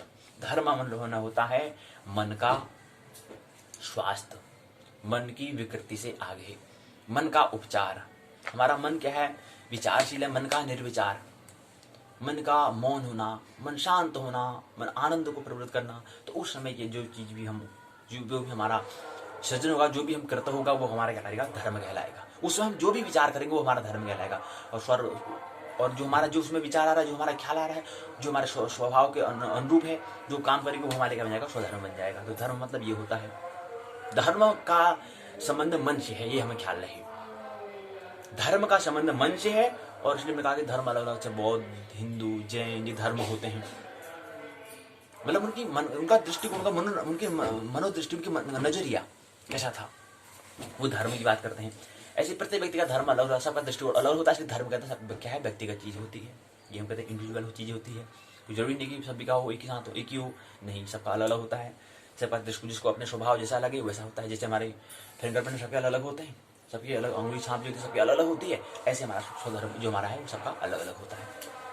अर्थ फिर हमने कहा, अर्थ मतलब होता है कि पैसा, यानी कि जो हमारा रोजी रोटी, जो हमारा जीवन को जीने के लिए जो योग्य चीज होती है उसको हम अर्थ की बात करते हैं। उसके लिए कौन सा नक्षत्र यहाँ पर दिया गया है। अब धर्म के लिए जो नक्षत्र दिया है पुष्य नक्षत्र की बात बता रहे हैं। 1 2 3 4 5 6 7 बताए, 7 चौको 28, यानी कि 7 चौको 28 मतलब एक में 7 है और शेष में क्या है 1 2 3 4 5 6 7। जो हमारे 27 नक्षत्र है जो है 28, जो 27 नक्षत्र उनको 4 भागों में बांटा है। तो पहले में जो धर्म मिले उसने 1 2 3 4 5 6 7 नक्षत्र बांटा, 7 हो गया, फिर 7 हो गया, फिर 7 हो गया, फिर 1 2 3 4 5 6 7 हो गया, 1 2 3 4 5 6 7 हो गया, 1 2 3 4 5 6। तो 7 चौको 28, इसमें अभिजीत को भी रख दिया है, इसलिए 7 चौको 28 कर दिया। तो प्रत्येक जो हमारे मार्ग है उसको हमने क्या है, जो हमारे नक्षत्र है उनको नक्षत्र को बांट दिया है कि धर्म के लिए अश्विनी पुष्य आश्लेषा विशाखा अनुराधा धनिष्ठा सदृशा नामक जो 7 नक्षत्र हैं ये धर्म के लिए होते हैं। अगर ये नक्षत्र है तो हमारा धर्म के लिए, अर्थात धर्म मैंने बताया क्या चीज होती है, यानी कि मन का, जब मन रुगुण से जब स्वास्थ्य को प्राप्त कर लेता है, मन जब रुगुण से स्वास्थ्य को यात्रा करते हुए स्वस्थ हो जाता है, स्व में स्थिर जब हो जाता है, उसमें जो उसका जो दृष्टि जो लगती है, जो उसको करने योग्य, जो उसका कर्तव्य बनता है, उसको हम धर्म कहते हैं। तो अर्थ हमने कहा, अर्थ के लिए नक्षत्र भरणी पुनर्वसु मघा स्वाति ज्येष्ठा श्रवण पूर्व भाद्रपद, ये 7 नक्षत्र अर्थ के लिए होते हैं। मैंने किसमें हम कोई भी अगर पैसा कमाना आजीविका करनी तो उसके लिए हम अर्थ का काम। तीसरा होता है काम। काम मतलब आगे फिर हम हमारी जो एक ऊर्जा है उसका हम बात करते हैं, उससे आगे फिर नया जीवन का जन्म होता है। तो किस समय काम, किस समय में आगे काम ऊर्जा का हमें करना है, उसके लिए भी एक नक्षत्र दिया गया है। कृतिका नक्षत्र में काम का आद्रा में, पूर्व भाद्रपद, चित्रा में, मूल में, अभिजित में, उत्तर भाद्रपद में इस अगर ये नक्षत्र उस समय उग रहा है, ये वाला अगर नक्षत्र उग रहा है, नक्षत्र मतलब तारों का समूह उसमें उग रहा है, जैसे सूर्य उगता है ऐसे तारों इसी नक्षत्र भी उगते हैं। नक्षत्र मतलब तारों के समूह भी, तारा एक तारा उगता है जैसे सभी तारे उगते हैं। तो उसमें जो कृतिका नामक, आद्रा नामक, पूर्व फाल्गुनी, चित्रा नामक, मूल नामक, अभिजित नामक, उत्तर भाद्रपद नामक जो नक्षत्र का जो तारों का समूह जो उग रहा है, उसमें हम काम हमारे लिए क्या होता है, श्रेष्ठ बनेगा। अगर ये 7 नक्षत्रों में करेंगे तो हमारा क्या होगा, वो सिद्ध होगा, वो जो काम करेगा वो सिद्ध हो जाएगा, मतलब बिना विघ्न के संपन्न होगा। इन नक्षत्र का अगर हमें ख्याल नहीं तो काम के लिए समय होता है, तो काम से जीवन की उत्पत्ति होती है। फिर ये समय 7 नक्षत्र बांट दिया, ऐसे 7 नक्षत्र मोक्ष के लिए होता है। रोहिणी हो गया, मृगशिरा हो गया, उत्तर फाल्गुनी, हस्त, पूर्वाषाढ़ा, उत्तराषाढ़ा, रेवती, ये नक्षत्र अगर है तो उसमें मोक्ष के लिए अर्थात मोक्ष में स्वतंत्रता, निजता, स्वतंत्र होना, मुक्त होना, निर्वाण होना, उसको मोक्ष कहते हैं। उसके लिए भी 7 नक्षत्रों को 4 भागों में अर्थ, धर्म, काम, मोक्ष को 7 नक्षत्र यहाँ पर बांटे हुए हैं। इसमें ये वाला नक्षत्र तो हमारे लिए धर्म के लिए, इसमें ये वाला नक्षत्र का समूह अगर उग रहा है तो वो हमारे अर्थ के लिए। इसमें नक्षत्र का समूह, जो 7 नक्षत्र का जो समूह है, 7 नक्षत्र जो है उसमें जो तारों का समूह जो है वो उग रहा है तो हमारे काम के लिए। और उसमें नक्षत्र का समूह जो है 7 नक्षत्र जो दिए हैं उसमें ये नक्षत्र अगर उग रहे हैं तो हमारे लिए मोक्ष का के लिए सिद्ध होते हैं, मोक्ष के लिए हमारे मित्र का काम करते हैं, सिद्ध काम करने की सिद्धि को प्राप्त करेंगे। ये बताया, ऐसी बताया है कि पथी राहु फल के बारे में बताया है इसी क्रम में। फिर इसी क्रम में क्या कहते हैं, बोध प्रश्न यहाँ पर दिए गए हैं कि बोध प्रश्न पूछा गया है 1 2 3 4 5 6 प्रश्न यहाँ पूछे गए हैं कि वृषभ राशि में कौन सा चंद्रमा घातक सिद्ध होता है। वृषभ राशि में पहला प्रश्न, वृषभ राशि में कौन सा चंद्रमा जो है घातक मतलब होता है, दुष्परिणाम लाने वाला होता है, विघ्न लाने वाला होता है, कौन सा, नवम होता है, पंचम होता है, दशम होता है, सप्तम होता है, ये हमें बताना है एक प्रश्न। ऐसे घात चंद्र में मघा नक्षत्र का कौन सा चरण त्याज्य होता है, ये बताया है, पहला, दूसरा, तृतीय, चौथा। रिक्ता संज्ञक तिथि कौन सी होती है, हमने कहा कि तिथियों को तुमने क्या है 5 भागों में बांटा है। तो रिक्ता नामक जो संज्ञक जो तिथि है, संज्ञा मतलब नामक जो तिथि है, उसमें कौन सी वाली है कि पहला है, दूसरा है, तीसरा, चौथा, कौन सा है बताओ। एक 4 विकल्प दिए हैं, विकल्प में से एक हमें चुनना है। चौथा प्रश्न है कर्क राशि के लिए, कर्क राशि के वालों के लिए घातक संज्ञक तिथि कौन सी है, कौन सी तिथि घात मतलब दुष्परिणाम लाने वाली होती है, अशुभ होती है, नंदा होती है, भद्रा होती है, जया होती है, रिक्ता होती है। हमने कहा कि जो तिथियां जो है उसको हमने कहा है, जो हमारी तिथि जो है उसको हमने 5 भागों में बांटा है, 5 भागों में बांटा है। उनका नाम, एक का नाम नंदा दिया, एक का नाम भद्रा, एक का नाम जय, एक का नाम रिक्ता, एक का नाम और दिया है। अब यहाँ विकल्प तो 4 ही हो सकते हैं। तो इसमें से क्या करा कि कभी कोई प्रश्न आ जाने चाहिए कि यार 4 ही विकल्प क्यों देते हैं, 5 6 क्यों देते होंगे, 4 ही क्यों करते हैं। हो सकता है 4 दिशाएं होती है, 4 दिशाओं के हिसाब से 4 विकल्प दिए हो, ये प्रश्न है। तो कह रहे कि कर्क राशि वाले जो घात संज्ञक कौन सा सिद्ध होता है कि नंदाम के अंदर जो तिथियां, वो भद्रा नामक जो हमने उसके अंदर जो तिथियां जो हमने रखी हैं, जो हमने बता रहे हैं कि 3 तिथियां जो रखी हैं वो तिथि, या जया नामक जो उसके अंदर जो तिथियां वो हमारा घात सिद्ध होती है, वो हमारे दुष्परिणाम लाने वाली होती है। रिक्ता नामक उसके अंदर जो तिथियां हैं वो हमारे क्या होते हैं, घात अर्थात दुष्परिणाम लाने वाली तिथियां होती है। तो कौन सी तिथि एक बताओ। 5वां है मेष राशि में कौन सा वार घात सिद्ध होता है, कौन सा वार है। अगर मेष राशि वाले हैं, मेष राशि मतलब मेष राशि मतलब हमने कहा नक्षत्रों के समूह को हम कहते हैं। एक राशि में 9 चरणाक्षर होते हैं, 2 राशि 1 चरण होता है, अर्थात क्या है 9 चरणाक्षर होते हैं, अर्थात 2 राशि 1 चरण होता है। तो ऐसे मेष राशि वाले में पहले जो क्रम जो बनना है, ऐसे हमने उसको 27 नक्षत्रों को हमने 12 भागों में बांट दिए हैं। मेष राशि वाले कौन सा वार जो है घात सिद्ध मतलब दुष्परिणाम लाने वाला होता है, कौन सा वार है। रवि, सोम, मंगल, बुध, सूर्य, चंद्रमा, मंगल या बुध, कौन सा।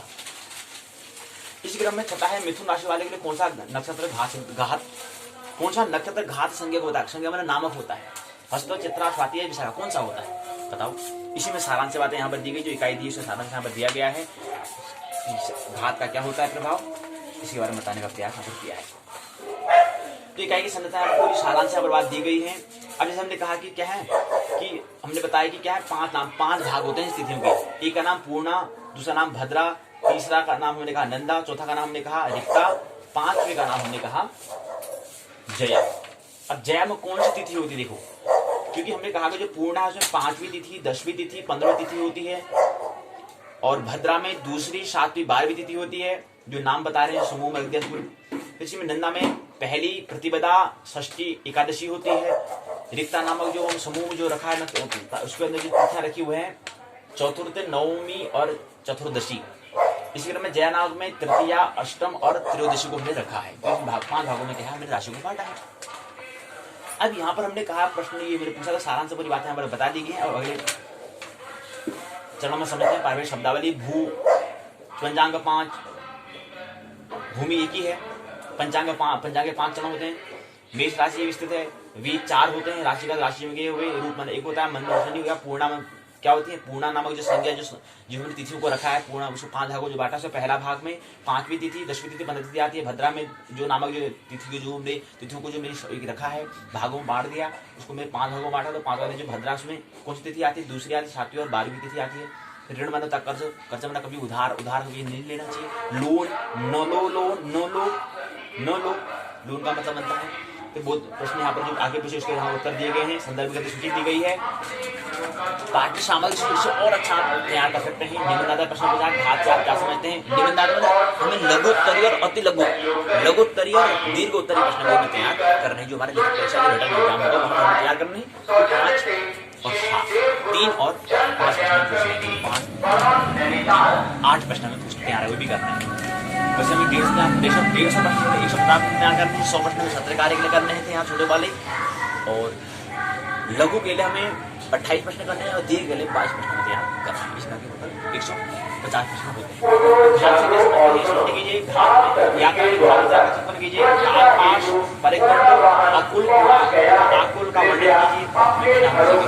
तो बड़ा प्रश्न छोटा प्रश्न बताइए। इस पट्टी की छोटा प्रश्न बन जाएगा हमारा। बड़ा परिदंड अकुल का वर्णन कीजिए। इस प्रश्न बन जाएगा। यहीं पर क्या इकाई तीसरी पूर्ण होगी। चौथी इकाई में प्रवेश करें। चौथी इकाई का नाम है यात्रा में शकुन निर्णय करना। यात्रा की तो बात करें, इकाई का नाम कहते हैं यात्रा मुहूर्त दी है। अब यात्रा में शकुन का निर्णय करना। अब शकुन क्या चीज होता है, शकुन कहते हैं, अपशकुन कहते हैं। मतलब शकुन और अपशकुन का मतलब क्या होता है। शकुन का ठीक विपरीत अपशकुन।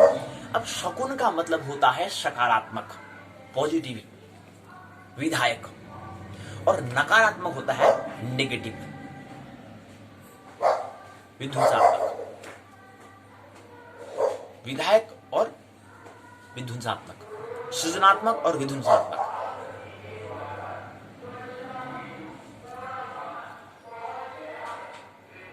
तो ये शकुन की हम बात कर रहे हैं, अर्थात विधायक की हम बात कर रहे हैं, अर्थात क्या है सकारात्मक की, पॉजिटिव की हम बात कर रहे हैं, अर्थात प्रकृति के रजस गुण की हम बात कर रहे हैं, यानी कि अच्छाई की बात कर रहे हैं, अर्थात भलाई की बात कर रहे हैं, अर्थात नीति की बात कर रहे हैं,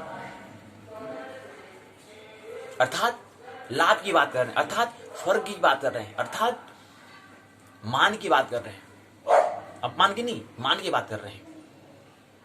लेकिन मान की बात करें तो अपमान की बात अब स्वतः ही हो जाएगी, क्योंकि दोनों एक दूसरे के क्या हैं, पहलू हैं। एक दूसरे के, एक सिक्के के 2 पहलू हैं, 2 हिस्से हैं, एक चीज के 2 छोर हैं। इसकी बात करें तो ये छोर के, तो ये इसकी बात कर रहे हैं, मतलब इस जो चीज की हम एक छोर के एक हिस्से की तो बात कर रहे हैं, तो ये तो स्वतः ही आ जाएगा कि ये छोर किसमें, इसमें तो है, यानी कि एक का हिस्सा ये है ना। तो अगर हम शकुन की बात करें तो अपशकुन तो स्वतः ही आ जाएगा। शकुन हमने कहा तो ठीक विपरीत जय की बात कर रहे हैं, पराजय की नहीं, जय की बात कर रहे हैं। तो शकुन मतलब होता है कि जो सकारात्मक जो चीज है उसकी बात, उसको किसी से निर्णय करना है कि हमारे लिए भलाई, हमारा भल सिद्ध होगा नहीं होगा, ये हमारे सकारात्मक होगा नहीं होगा, ये हमारे पॉजिटिव होगा नहीं होगा। अब पॉजिटिव और नेगेटिव 2 चीज होती है। क्या 2 ही चीज होती है? नहीं जी, तीसरी चीज भी होती है। तीसरी चीज की भी हमें ख्याल रखना, प्रकृति का तीसरा गुण, और तीनों गुण के अतीत हो जाना, त्रिगुणातीत हो जाना, वो हमारा स्वभाव बनेगा। ये हमें ख्याल ले। अब शकुन का निर्णय करें मतलब वो हमारे लिए भलाई सिद्ध होगा नहीं होगा, वो हमारे, अब यह बात शकुन का मतलब होता है अनुकूल, और अपशकुन का मतलब होता है प्रतिकूल। तो शकुन का निर्णय कैसे करना है, हम यात्रा मुहूर्त की यात्रा करें तो वहां पर हमारा शकुन जो आता है हमारे लिए कहता है, अर्थात हमारे अनुकूल कुछ बातें होती है, और अपशकुन मतलब हमारे यात्रा के विपरीत जो हम कार्य, अर्थात हम विपरीत बात कर रहे हैं, अस्तित्व के विपरीत चीज काम कर रहे हैं। तो शकुन का निर्णय क्या, शकुन का मतलब क्या है जीवन में, अर्थात वो हमारा, अब शकुन का मतलब क्या होगा, कुछ न कुछ घटना होगी, और हमने कहा था कि कुछ न कुछ हमारा जो सभी एक दूसरे संयुक्त हैं, और कुछ न कुछ हमारी घटना से पता चल जाएगा। शकुन का मतलब होता है कुछ न कुछ हमारी घटना ऐसी होगी जो बता देगी कि क्या कहा, ये काम सिद्ध हो जाएगा, बताएंगे, कुछ न कुछ परिणाम आ जाएगा। अच्छा ठीक, इसे हम अनुमान लगा लेंगे क्या है कि कि इसमें अस्तित्व की मर्जी है, इसमें इसलिए हमारी सकारात्मक अर्थात शगुन, अर्थात ये हमारे लिए कुछ ये विचार, ये हमारी घटना हो रही है, अच्छा ठीक है ऐसा ख्याल आ रहा है, तो इसका मतलब क्या है, शगुन। मतलब क्या, मतलब कुछ घटना ऐसी होंगी, जैसे कहते हैं ना, मतलब कान फड़कना, दाएं आंख फड़कना, ये चीजें कहते हैं। तो शरीर में घटना मतलब ये हमारे अस्तित्व की मर्जी है, बताते हैं। इसका मतलब ये काम हमारा सिद्ध हो जाएगा। अगर विपरीत हो जाता है तो मतलब अपशगुन होगा। कहते हैं कि दिया बुझना, ये चीज बुझना, तो ये शगुन जो हम कह रहे हैं, शगुन का मतलब होना, वो काम सिद्ध होगा या नहीं होगा, उसमें विघ्न आएगा नहीं आएगा, उसका भी निर्णय हमें यात्रा के हमें करना होता है। तो शगुन का मतलब होता है सकारात्मक, जो हमारा सतोगुण, रजोगुण, और जो अपशगुन था वो तमसगुण होता है। लेकिन हमें ख्याल नहीं, प्रकृति के 3 गुणों का हमें ख्याल रखना चाहिए। और प्रकृति के जब 3 गुणों का ख्याल होगा, तब जाके हमारा स्वभाव, हमारा नेचर, जो हमारा स्वरूप जो है वो समझ में आएगा। हमारा स्वरूप जो है, हमारा नेचर, वो प्रकृति के बाहर है। आत्मा जो है प्रकृति के पार है। प्रकृति जो है आत्मा के, मतलब प्रकृति जो हम कह रहे हैं, जहां पर परिवर्तन निरंतर होता है, जिस पर वो खड़ा है, जो प्रकृति है, वो किस पर, ब्रह्म पर, मूल पर। उस पर जाने के लिए पहले हमें 3 गुण का ख्याल तो कम से कम। लेकिन 3 गुण का भी ख्याल होता है, हम तो एक ही गुण को, वो तो एक गुण क्या होता है ना, हम थोड़ा शगुन की हम बात कर ले तो अपशगुन तो इसलिए हो जाता है क्योंकि शगुन की हम बात करते तो अपशगुन आ ही जाता है, इसलिए हम कहते हैं नहीं तो हम एक ही गुण को हम ख्याल रखते हैं हमेशा। नहीं तो हमारा जीवन में हमारा ख्याल, हमारा एक ही चीज का रहता, वो शगुन का रहता था, अच्छाई का रहता। लेकिन नहीं, क्योंकि अब दोनों एक साथ पहले तो वो आ जाता है, इसलिए उसका भी हमें ख्याल हो जाता है। लेकिन उसका हम उसको बिल्कुल हटाने का प्रयास करते हैं, हट, ये नहीं आना चाहिए, मतलब अंधकार नहीं आना चाहिए जीवन में, दुख ने नहीं आना चाहिए। जबकि दुख किससे आ रहा है, सुख से ही आ रहा है, क्योंकि एक दूसरे के पहलू है। हम एक ही गुण का ख्याल करते हैं, लेकिन प्रकृति में 3 गुण होते हैं, तीसरा भी होता है, इन 2 के बाद भी एक तीसरा होता है, और तीसरे के पार विकस होता है, वो हमारा स्वरूप होता है। तो यात्रा में शगुन निर्णय होंगे, कुछ घटनाएं हमारे शरीर में घटेंगी, तो उससे में ये सिद्ध हो जाएगा कि काम सिद्ध होगा या नहीं होगा। इसको समझने का प्रयास यहाँ पर करेंगे। आइए समझे। इकाई की संरचना, स्ट्रक्चर, प्रस्तावना, उद्देश्य, शगुन परिचय। शगुन यात्रा में शगुन का निर्णय कैसे करना है, बहुत प्रश्न दिए होंगे, सत्य कार्य भी पूछे जाएंगे, उसके छोटे प्रश्न होंगे, अतिलोक उत्तरी होंगे, वैकल्पिक प्रश्न दिए होंगे, सारांश, प्राइवेट शब्दावली होगी, बहुत प्रश्न के उत्तर होंगे, संदर्भ सूची होगी, इससे संबंधित कुछ ग्रंथ दिए होंगे, वहां से इसको और उसकी सूची दी होगी, वहां से इसको और भी, इसको यात्रा शगुन का निर्णय करते हैं, उसको और भी अच्छा हम तैयार कर सकते हैं। निबंधदाता प्रश्न होंगे, उसको लेने का प्रयास करेंगे, और निबंधदाता प्रश्न का करेंगे, इकाई को विराम देंगे। तो यहाँ पर हमने कहा कि इससे पहले हमने क्या करा, इस यात्रा मुहूर्त नामक हम यहाँ पर चतुर्थ इकाई में प्रवेश कर रहे हैं। लेकिन इससे पहले इकाई में हमने क्या समझा, पहले इकाई में हमने, पहले जो इकाई थी उसमें हमने समझा कि तिथि और नक्षत्र को हमने समझा। तिथि और नक्षत्र को शुद्ध करना हमने सीखा पहले इकाई में। दूसरी इकाई में हमने वार और लग्न को शुद्ध करना सीखा। तीसरे इकाई में हमने अभी हम बात कर रहे थे कि घात का विचार करना। अब चौथे इकाई में हम शगुन का विचार करना, शगुन का निर्णय करना, उसको समझने का प्रयास हम करेंगे। शगुन, अभी हमने कहा ना, शगुन का मतलब होता है शुभ। अब देखो, अभी हमने कहा कि घात की हमने बात की थी, तो इसको हम एक नाम यहां पर दे सकते हैं कि घात, हमने कहा कि घात मतलब अशुभ होता है, तो इसलिए कहेंगे कि ये अपशगुन की हमने बात की, तो इसलिए एक दूसरा नाम यहां पर दे सकते हैं, अपशगुन। इकाई का नया नाम आ जाएगा, जो कि विश्वविद्यालय ने नहीं दिया है, लेकिन हम इसका नाम देंगे अपशगुन। शगुन और अपशगुन, यानी कि इकाई तीसरी इकाई में हमने घात को अर्थात अपशगुन को हमने विचार किया था। अब यहाँ पर शगुन का विचार हम कर रहे हैं, अर्थात इससे पहले हमने प्रकृति का जो तमस गुण है उसको समझने का प्रयास हमने तृतीय इकाई में करा, और चौथे में हम शगुन का प्रकृति का जो रजस गुण है उसको समझने का प्रयास करेंगे, अर्थात शुभ को हम समझने का प्रयास करेंगे। यहाँ हमने अशुभ को समझा, तो तीसरे इकाई में अशुभ को समझा, वो हमारे स्वभाव के अनुकूल होगा या विपरीत होगा। अनुकूल होगा को अब समझेंगे, पहले प्रतिकूल को समझा था हमने, अब अनुकूल को समझ रहे हैं, अच्छाई बुराई की जो बात कर रहे हैं। तो इन दोनों इकाई में हम समझेंगे। तीसरे हमने घात को, अर्थात जो हमारे लिए दुष्परिणाम लाने वाला होगा, वो हमने तीसरे इकाई में समझा। चौथे इकाई में समझेंगे कि हमारे लिए शुभ परिणाम कैसे लाएगा, उसको हम शगुन कहते हैं। तो यात्रा में हमें ये भी ख्याल रखना होता है कि यात्रा में हमने पहले तो हमें करना ही ख्याल रखना होता है कि तिथि का ख्याल रखना होता है, नक्षत्र का ख्याल रखना होता है, फिर दूसरे इकाई में समझा कि वार का भी ख्याल रखना होता है, और साथ साथ लग्न का भी हमें ख्याल रखना होता है। और तीसरे इकाई में कहा कि अपशगुन का भी विचार करना होता है कि ये मेरे लिए अपशगुन तो नहीं होगा, और मेरे लिए अब यहाँ पर समझा कि शगुन का भी विचार करना होता है, दोनों की बात करनी होती है। तो प्रस्तावना हमने समझा कि शगुन भी क्या, शगुन शुभ भी होता है और अशुभ भी होता है। शगुन भी 2 होता है भाई, शगुन क्या है और शगुन के अंतर्गत जो हम दूसरा चरण है, पहले मैंने बात कर ली कि प्रस्तावना में बात की कि प्रस्तावना में क्या है, शकुन की मैंने बात कर ली। शकुन का मतलब बताया शुभ, यात्रा में शकुन विचार का मतलब बताया दौरान में शुभ संकेत, मतलब संकेत होना, मतलब प्रभु मतलब जो अस्तु वो संकेत दे देगा, वो हिंट दे देगा कि ये काम आपका सिद्ध हो जाएगा। वो हमारे घटना कहाँ होगी, शरीर में होगी। क्यों, अब कैसे हो जाएगी घटना, क्योंकि हम सभी क्या है एक दूसरे से संयुक्त हैं, जुड़े हुए हैं, अनजान रात से जुड़े हुए हैं। तो अस्तु से अनजान रात में वो घटना आ जाएगी। अच्छा, तो इसका मतलब काम सिद्ध हो, समझ लो। अगर जागृत व्यक्ति हो तो समझ में आ जाने कि काम पूर्ण होने वाला नहीं है, अर्थात अस्तु की मर्जी नहीं है, तो ये काम को मत करो, रुक जाओ, मत करो, क्योंकि घटना ये परिणाम आ रहा है। बायां आंख फड़क रहा है, दायां आंख फड़क रहा है, ये चीज हो रही, वो चीज हो रही, वो शरीर में घटना हो जाएगी, तो अस्तु अपना प्रकट कर देगा कि आप इस काम को मत करो। तो शरीर में घटना होती है। इसके उद्देश्य शकुन क्या होता है, इसको समझाने का प्रयास, शकुन का महत्व क्या होता है, सम्यक विश्लेषण करने का प्रयास, शुभ अशुभ का विचार करना, परिहार का बोध। यात्रा में शकुन का निर्णय, शकुन विचार कैसे करते हैं, इसको दो सूत्र से बताने का प्रयास यहाँ पर किया गया है। मन की प्रसन्नता होना, अंग के लक्षण आदि शुभ निमित्तों, पशु पक्षी या आकाश जन्य शुभ शकुनों के साथ साथ लग्न के बल का भी ज्ञान करके राजा प्रस्थान करता है, उसे अभिष्ट सिद्ध होती है। शकुन आदि का अपेक्षा मन की शुद्धि अधिक महत्वपूर्ण होता है। यदि यात्रा काल में मन की प्रसन्नता न हो तो यात्रा नहीं करनी चाहिए। मन का स्वभाव मनुष्य में क्या कर रहा है। फिर निषिद्ध काल क्या होता है, कौन से काम में हमें शकुन विचार से करते थे, दो सूत्र से बताया। इसी बात निषिद्ध काल, इस समय में कौन से काम हमें नहीं करने होते हैं, वो निषिद्ध होंगे, सिद्ध नहीं होंगे बल्कि निषिद्ध होंगे। शुभ शकुन क्या होता है, इसको बताने का 1 2 3 4 सूत्र बताए हैं। ब्राह्मण, एक से अधिक ब्राह्मण, वो हमारे क्या होंगे, घटना हमारी शरीर में घटना हो जाएंगी, तो चिन्ह आ जाएंगे, संकेत हमें मिल जाएंगे, इशारा हमें मिल जाएंगे कि ये काम सिद्ध होगा नहीं होगा। इसी प्रकार से शुभ और अशुभ शकुन भी होता है। अब शकुन और घात, मैंने पहले तीसरे कार्य में अपशकुन की बात की, चौथे में शकुन की बात की। अब शकुन भी क्या होता है, अशुभ शकुन और शुभ शकुन होता है, मतलब इसकी भी अंदर दो बात होती है। अशुभ शकुन क्या होता है उसको बताने का प्रयास यहाँ पर 1 सूत्र 2 सूत्र 3 4 सूत्र से बताने का प्रयास यहाँ पर किया गया है। फिर अन्य शकुन के बारे में बात की गई, 2 सूत्र से बताने का प्रयास यहाँ पर किया है। फिर अगले में ये बताया है, तीसरे सूत्र में, चौथे सूत्र में बताया हुआ है। फिर शकुन में विशेष क्या होता है, इसको 1 सूत्र से बताने का प्रयास यहाँ पर किया गया है। फिर अगले में आता है अशुभ शकुनों का परिहार क्या होता है।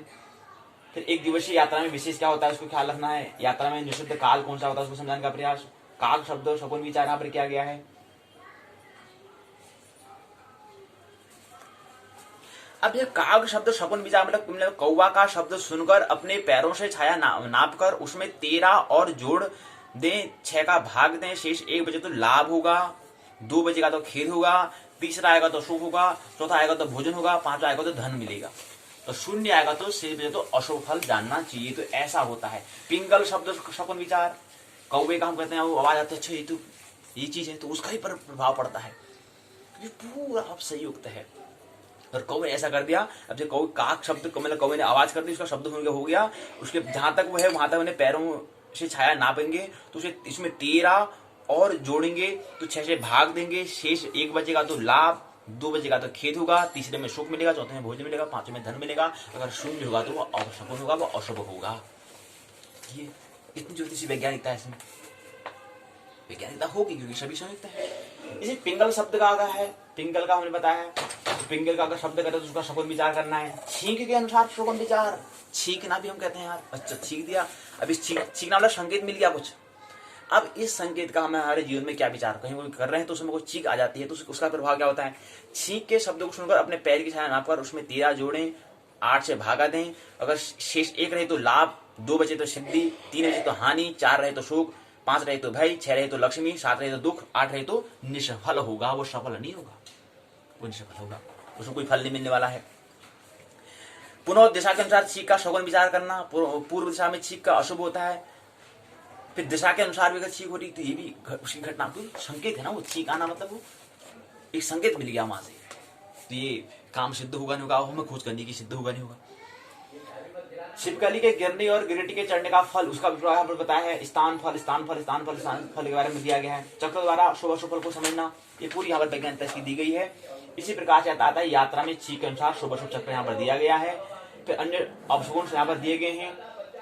फिर बोध प्रश्न यहाँ पे पूछा गया है कि यात्रा के समय यदि 4 ब्राह्मणों का दर्शन हो जाए, आप कहते हैं कि यात्रा कर रहे हो 4 ब्राह्मण हमें दिख जाए तो उसका क्या परिणाम होगा। वो हमारे लिए, अगर यात्रा कर रहे हैं तो उसमें 4 ब्राह्मण अगर मिल जाते हैं तो उससे हमारा क्या होगा, उस दर्शन अगर हो जाए तो वो हमारे शुभ शकुन होगा, अशुभ शकुन होगा, या शुभाशुभ होगा, या कोई भी नहीं होगा। तो क्या होगा, अगर 4 ब्राह्मण यात्रा के समय यदि 4 ब्राह्मण एक साथ हमें दिख जाते हैं तो उसका प्रभाव हमारे जीवन में, जो हम यात्रा कर रहे हैं वो यात्रा शुभ होगी या अशुभ होगी, वो परिणाम लाएगी, वो सर्वविघ्न संपन्न होगी नहीं होगी, बिना विघ्न के आयु संपन्न होगी नहीं होगी। तो ये बताओ क्या है ये शुभ शकुन होगा। अगर 4 ब्राह्मण अगर यात्रा करते समय कोई दिख जा रहे हैं तो क्या है, वो शुभ शकुन है, मतलब शुभ संकेत है। शकुन मतलब होता है संकेत, शकुन मतलब होता है संकेत। की बात हम और समझ लें तो जो हम कह रहे हैं कि शकुन का मतलब होता है संकेत, इशारा।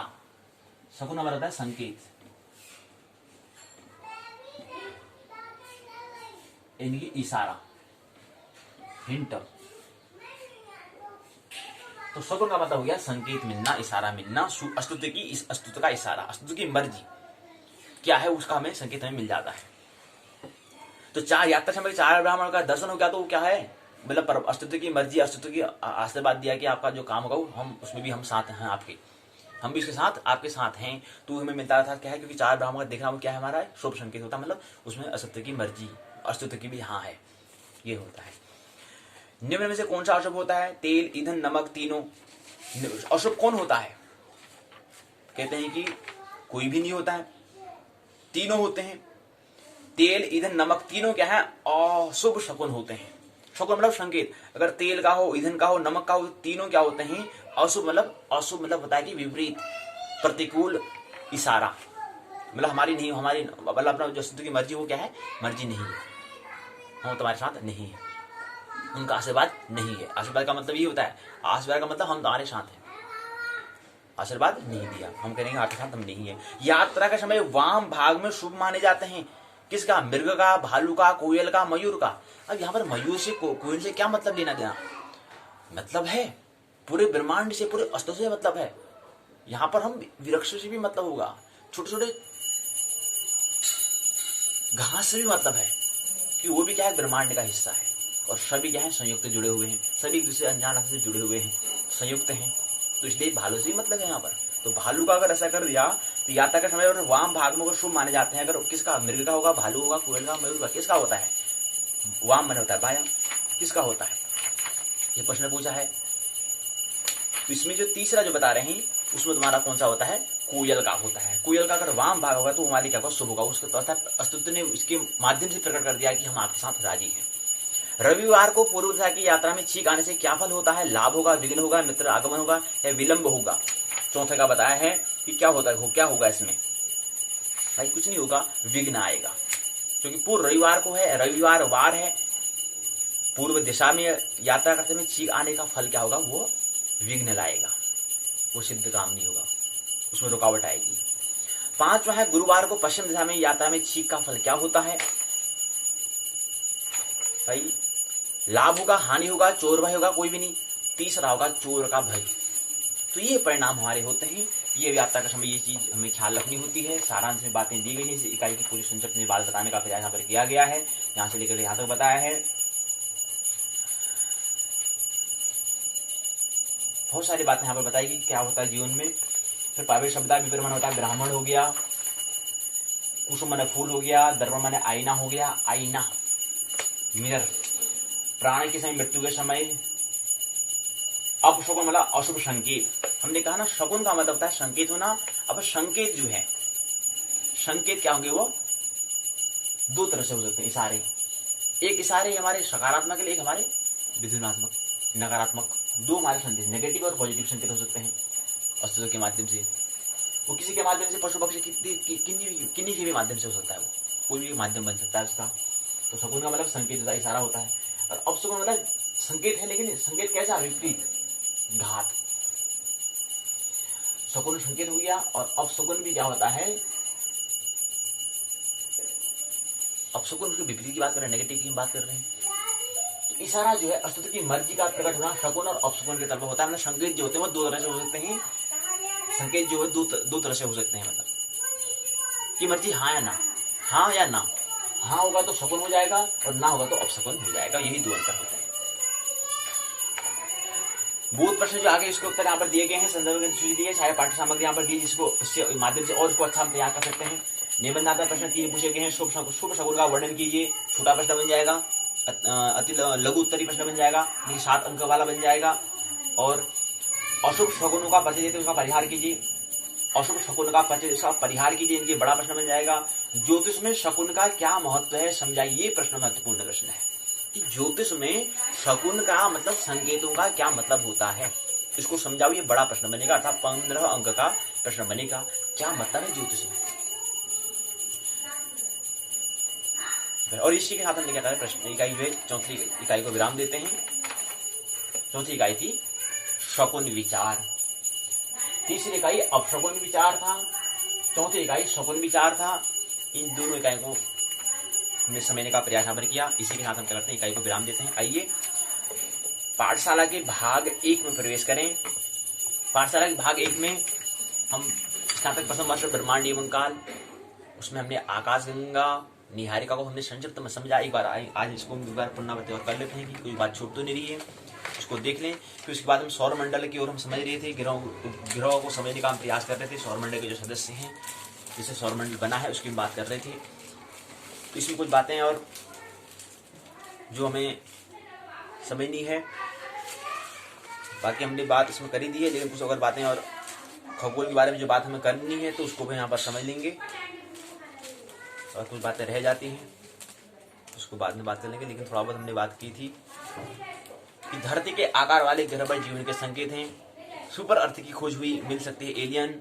पृथ्वी से 111 प्रकाश वर्ष, मतलब पृथ्वी के 111 जहां से प्रकाश को आने में 111 वर्ष लग जाते हैं, वहां पर एक क्या है, सुपर अर्थ की खोज हुई है।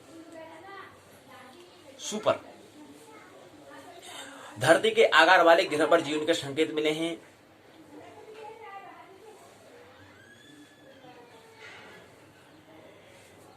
फिर हमने बताया सोलर सिस्टम जो बता रहे थे, एक नया सोलर सिस्टम मिला है, यम हमने बोनो ग्रह की हमने बात की। फिर हमने बताया कि सौर परिवार की जो सारणी है उसमें हमने बताया व्यास क्या है। जो हमारा मरकरी है, जो हमारा बुध है, उसका व्यास 4878 से 58.6 दिन में वो परिभ्रमण करता है। परिभ्रमण काल उसका है, परिभ्रमण और परिक्रमण काल सूर्य के चारों ओर जो करता है वो 88 दिन में कर लेता है। उपग्रह की संख्या 0 है। वेनस शुक्र हो गया, 12,104 किलोमीटर इसका व्यास है। 273 दिन में परिभ्रमण करता है। परिक्रमण जो है 224 दिन में। कोई उपग्रह इसकी नहीं है, कोई उपग्रह नहीं है। फिर तीसरे क्रम में आता है पृथ्वी अर्थ, 12,756 किलोमीटर इसका क्या है, क्षैतिज। ऊर्ध्वाधर क्या है, 12,714 किलोमीटर। और दोनों के मध्य में 42 किलोमीटर का अंतर होता है, इसलिए कहते हैं पृथ्वी थोड़ा दबी हुई है, चपटी हुई है, कहते हैं। ध्रुव में क्या थोड़ा दबी हुई है, तो क्योंकि दोनों का अगर लंबाई की अगर बात करें, क्योंकि ये लंबाई जो क्षैतिज जो लंबाई हुई क्या है 12,756 किलोमीटर है, और जो ऊर्ध्वाधर की अगर बात करते हैं वो है 12,714 किलोमीटर, इसलिए कहते हैं पृथ्वी क्या थोड़ा दबी हुई है, चपटी है, कहते हैं।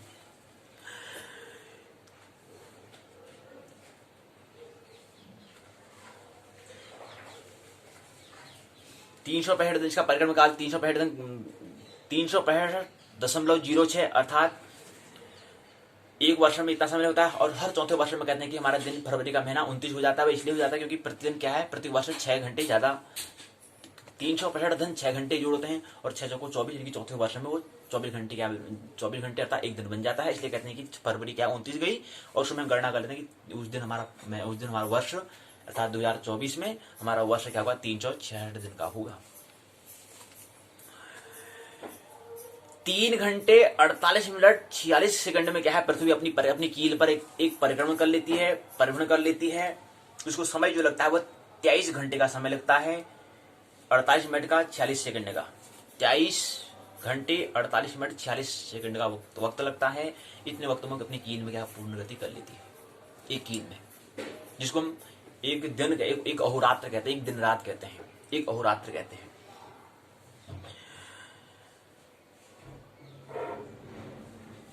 इसी क्रम में चौथे नंबर में आता है मार्स तथा मंगल। मिनिमम और मैक्सिमम जिसकी दूरी जो है वो है 6787 किलोमीटर न्यूनतम है, अधिकतम 6796 किलोमीटर दूरी है क्या इसकी अधिकतम दूरी है मंगल की। और उसकी व्यास की हम बात कर रहे हैं, डायमीटर की बात कर रहे हैं। 24.6 घंटे में 24.6 यानी 24 घंटे 6 मिनट में क्या करता है अपना परिक्रमण कर लेता है। 687 दिन में क्या है वो परिक्रमण होता है, सूर्य के चारों ओर परिक्रमण कर लेता है। और दो इसके क्या है उपग्रह है। हमने बताया कि पृथ्वी का भी एक उपग्रह है जिसे चंद्रमा कहते हैं, इसी प्रकार से मंगल के भी क्या है दो उपग्रह हैं। इसी क्रम में आता है जुपिटर अर्थात बृहस्पति। इसका जो व्यास जो है वो मिनिमम जो है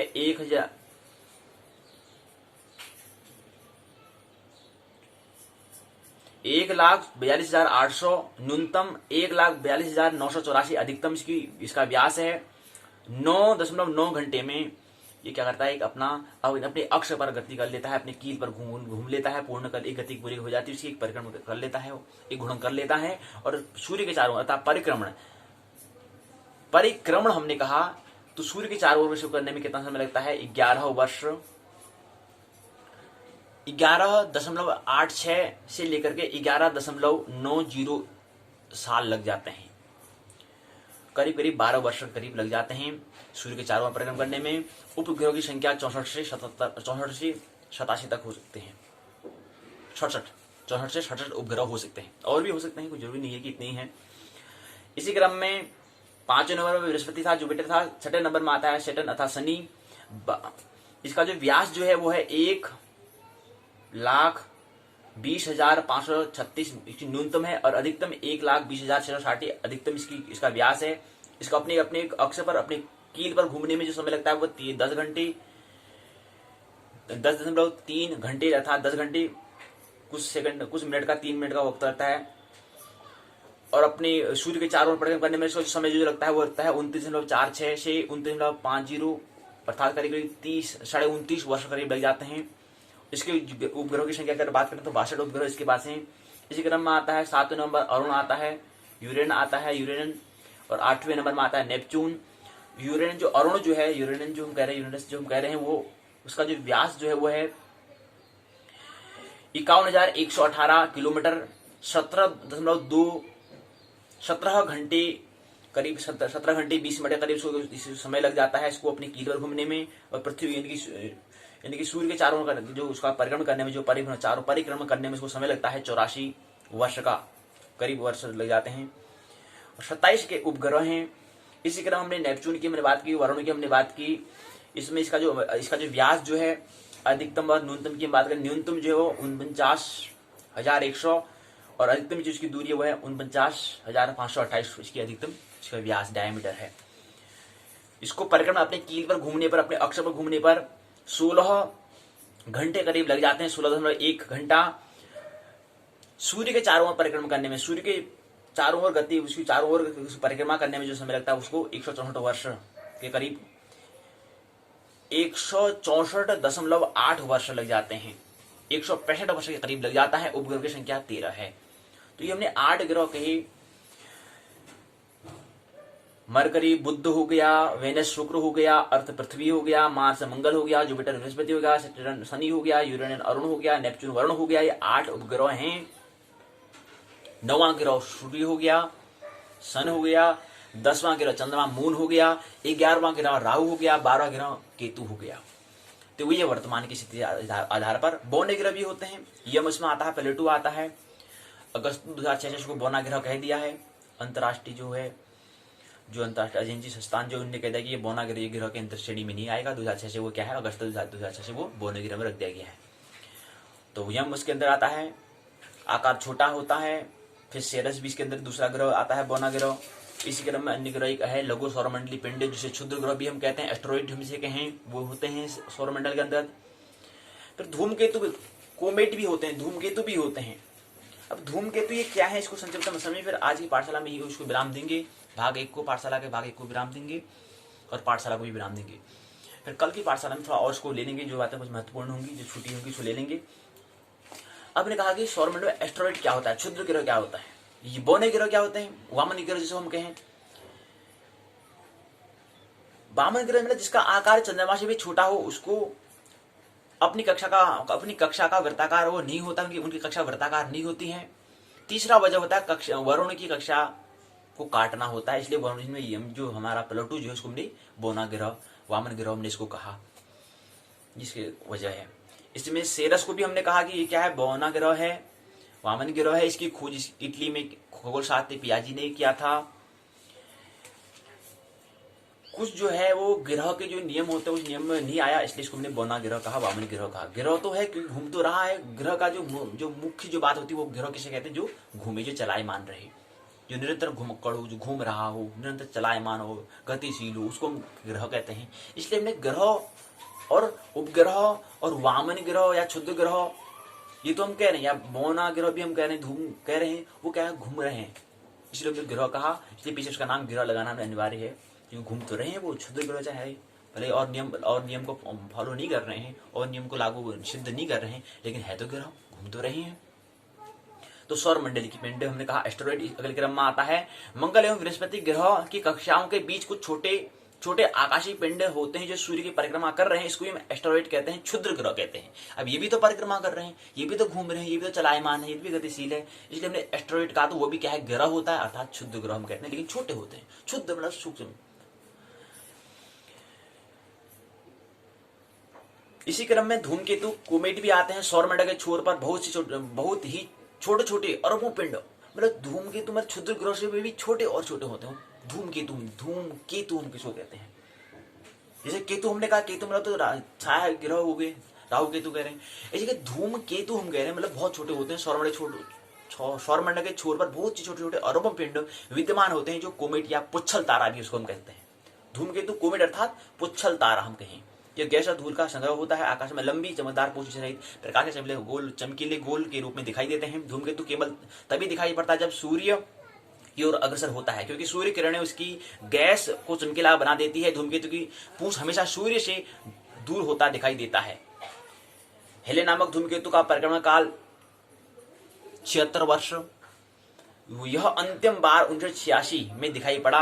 अब 1986 तक 76 वर्ष अर्थात 2062 ईस्वी में दिखाई देगा। धूमकेतु हमेशा के लिए टिकाऊ नहीं होता है, फिर भी प्रत्येक धूमकेतु के लौटने का समय निश्चित होता है, फिक्स होता है। इसी क्रम में आता है उल्का, मिटीरियस। उल्काएं जो होती हैं, हमने यहाँ पर पुच्छल तारा बात की, उल्का भी होती है। उल्का मतलब प्रकाश की चमकीले धारे के रूप में दिखती हैं, जो आकाश में क्षण भर के लिए हमें दमकती दिखती हैं और लुप्त हो जाती हैं। उल्काएं जो है एस्टेरॉइड के टुकड़ों और धूमकेतु द्वारा ही, एस्टेरॉइड मतलब क्षुद्र ग्रह और धूमकेतु तथा कोमेट की, एस्टेरॉइड और कोमेट अर्थात क्षुद्र ग्रह, वामन ग्रह और धूमकेतु के द्वारा एक पीछे छोड़े गए धूल के कण होते हैं, उसको ही हम कहते हैं उल्का कहते हैं, उल्का पिंड हमने कहा। तो यहीं पर क्या है, कुछ बातें में रह जाएंगी, कल के पाठ से मिलेंगे। और उसके बाद फिर आगे हम ग्रह, उपग्रह, फिर तारे और तारे पुंज के हैं, उसको लेने का हम प्रयास करेंगे। तारे पुंज के बाद फिर अगला आता है कि धूमकेतु, उल्का पिंड, यही सौरमंडल जो खगोल के अंदर, जो उत्तराखंड मुक्त विश्वविद्यालय ने जो पहला स्नातक प्रथम वर्ष में रखा है, खगोल जो नामक जो पहला खंड जो है, उसमें ये रखा हमने 6 इकाइयों में। पहले में आकाशगंगा निहारिका, दूसरे में सौर परिवार, तीसरे में ग्रह, चौथे में तारा तारापुंज, पांचवें धूम क्षुद्र और वामन ग्रह, छठे में धूमकेतु उल्का रखा है। इसी को हमने संजता में समझ लिया। कल एक ले लेंगे, परसों से हम क्या करेंगे, नई प्रकरण में अर्थात काल के उसमें का प्रयास करेंगे। मानना नहीं जानना, आनंद महोत्सव जीवन जीना है। मेरी बातों को इतने प्रेम पूर्वक शांति सुना, बहुत बहुत अनुग्रहित हूँ। अंत में सबके बीते बैठे परमात्मा को प्रणाम करता हूँ, मेरा प्रणाम स्वीकार करें।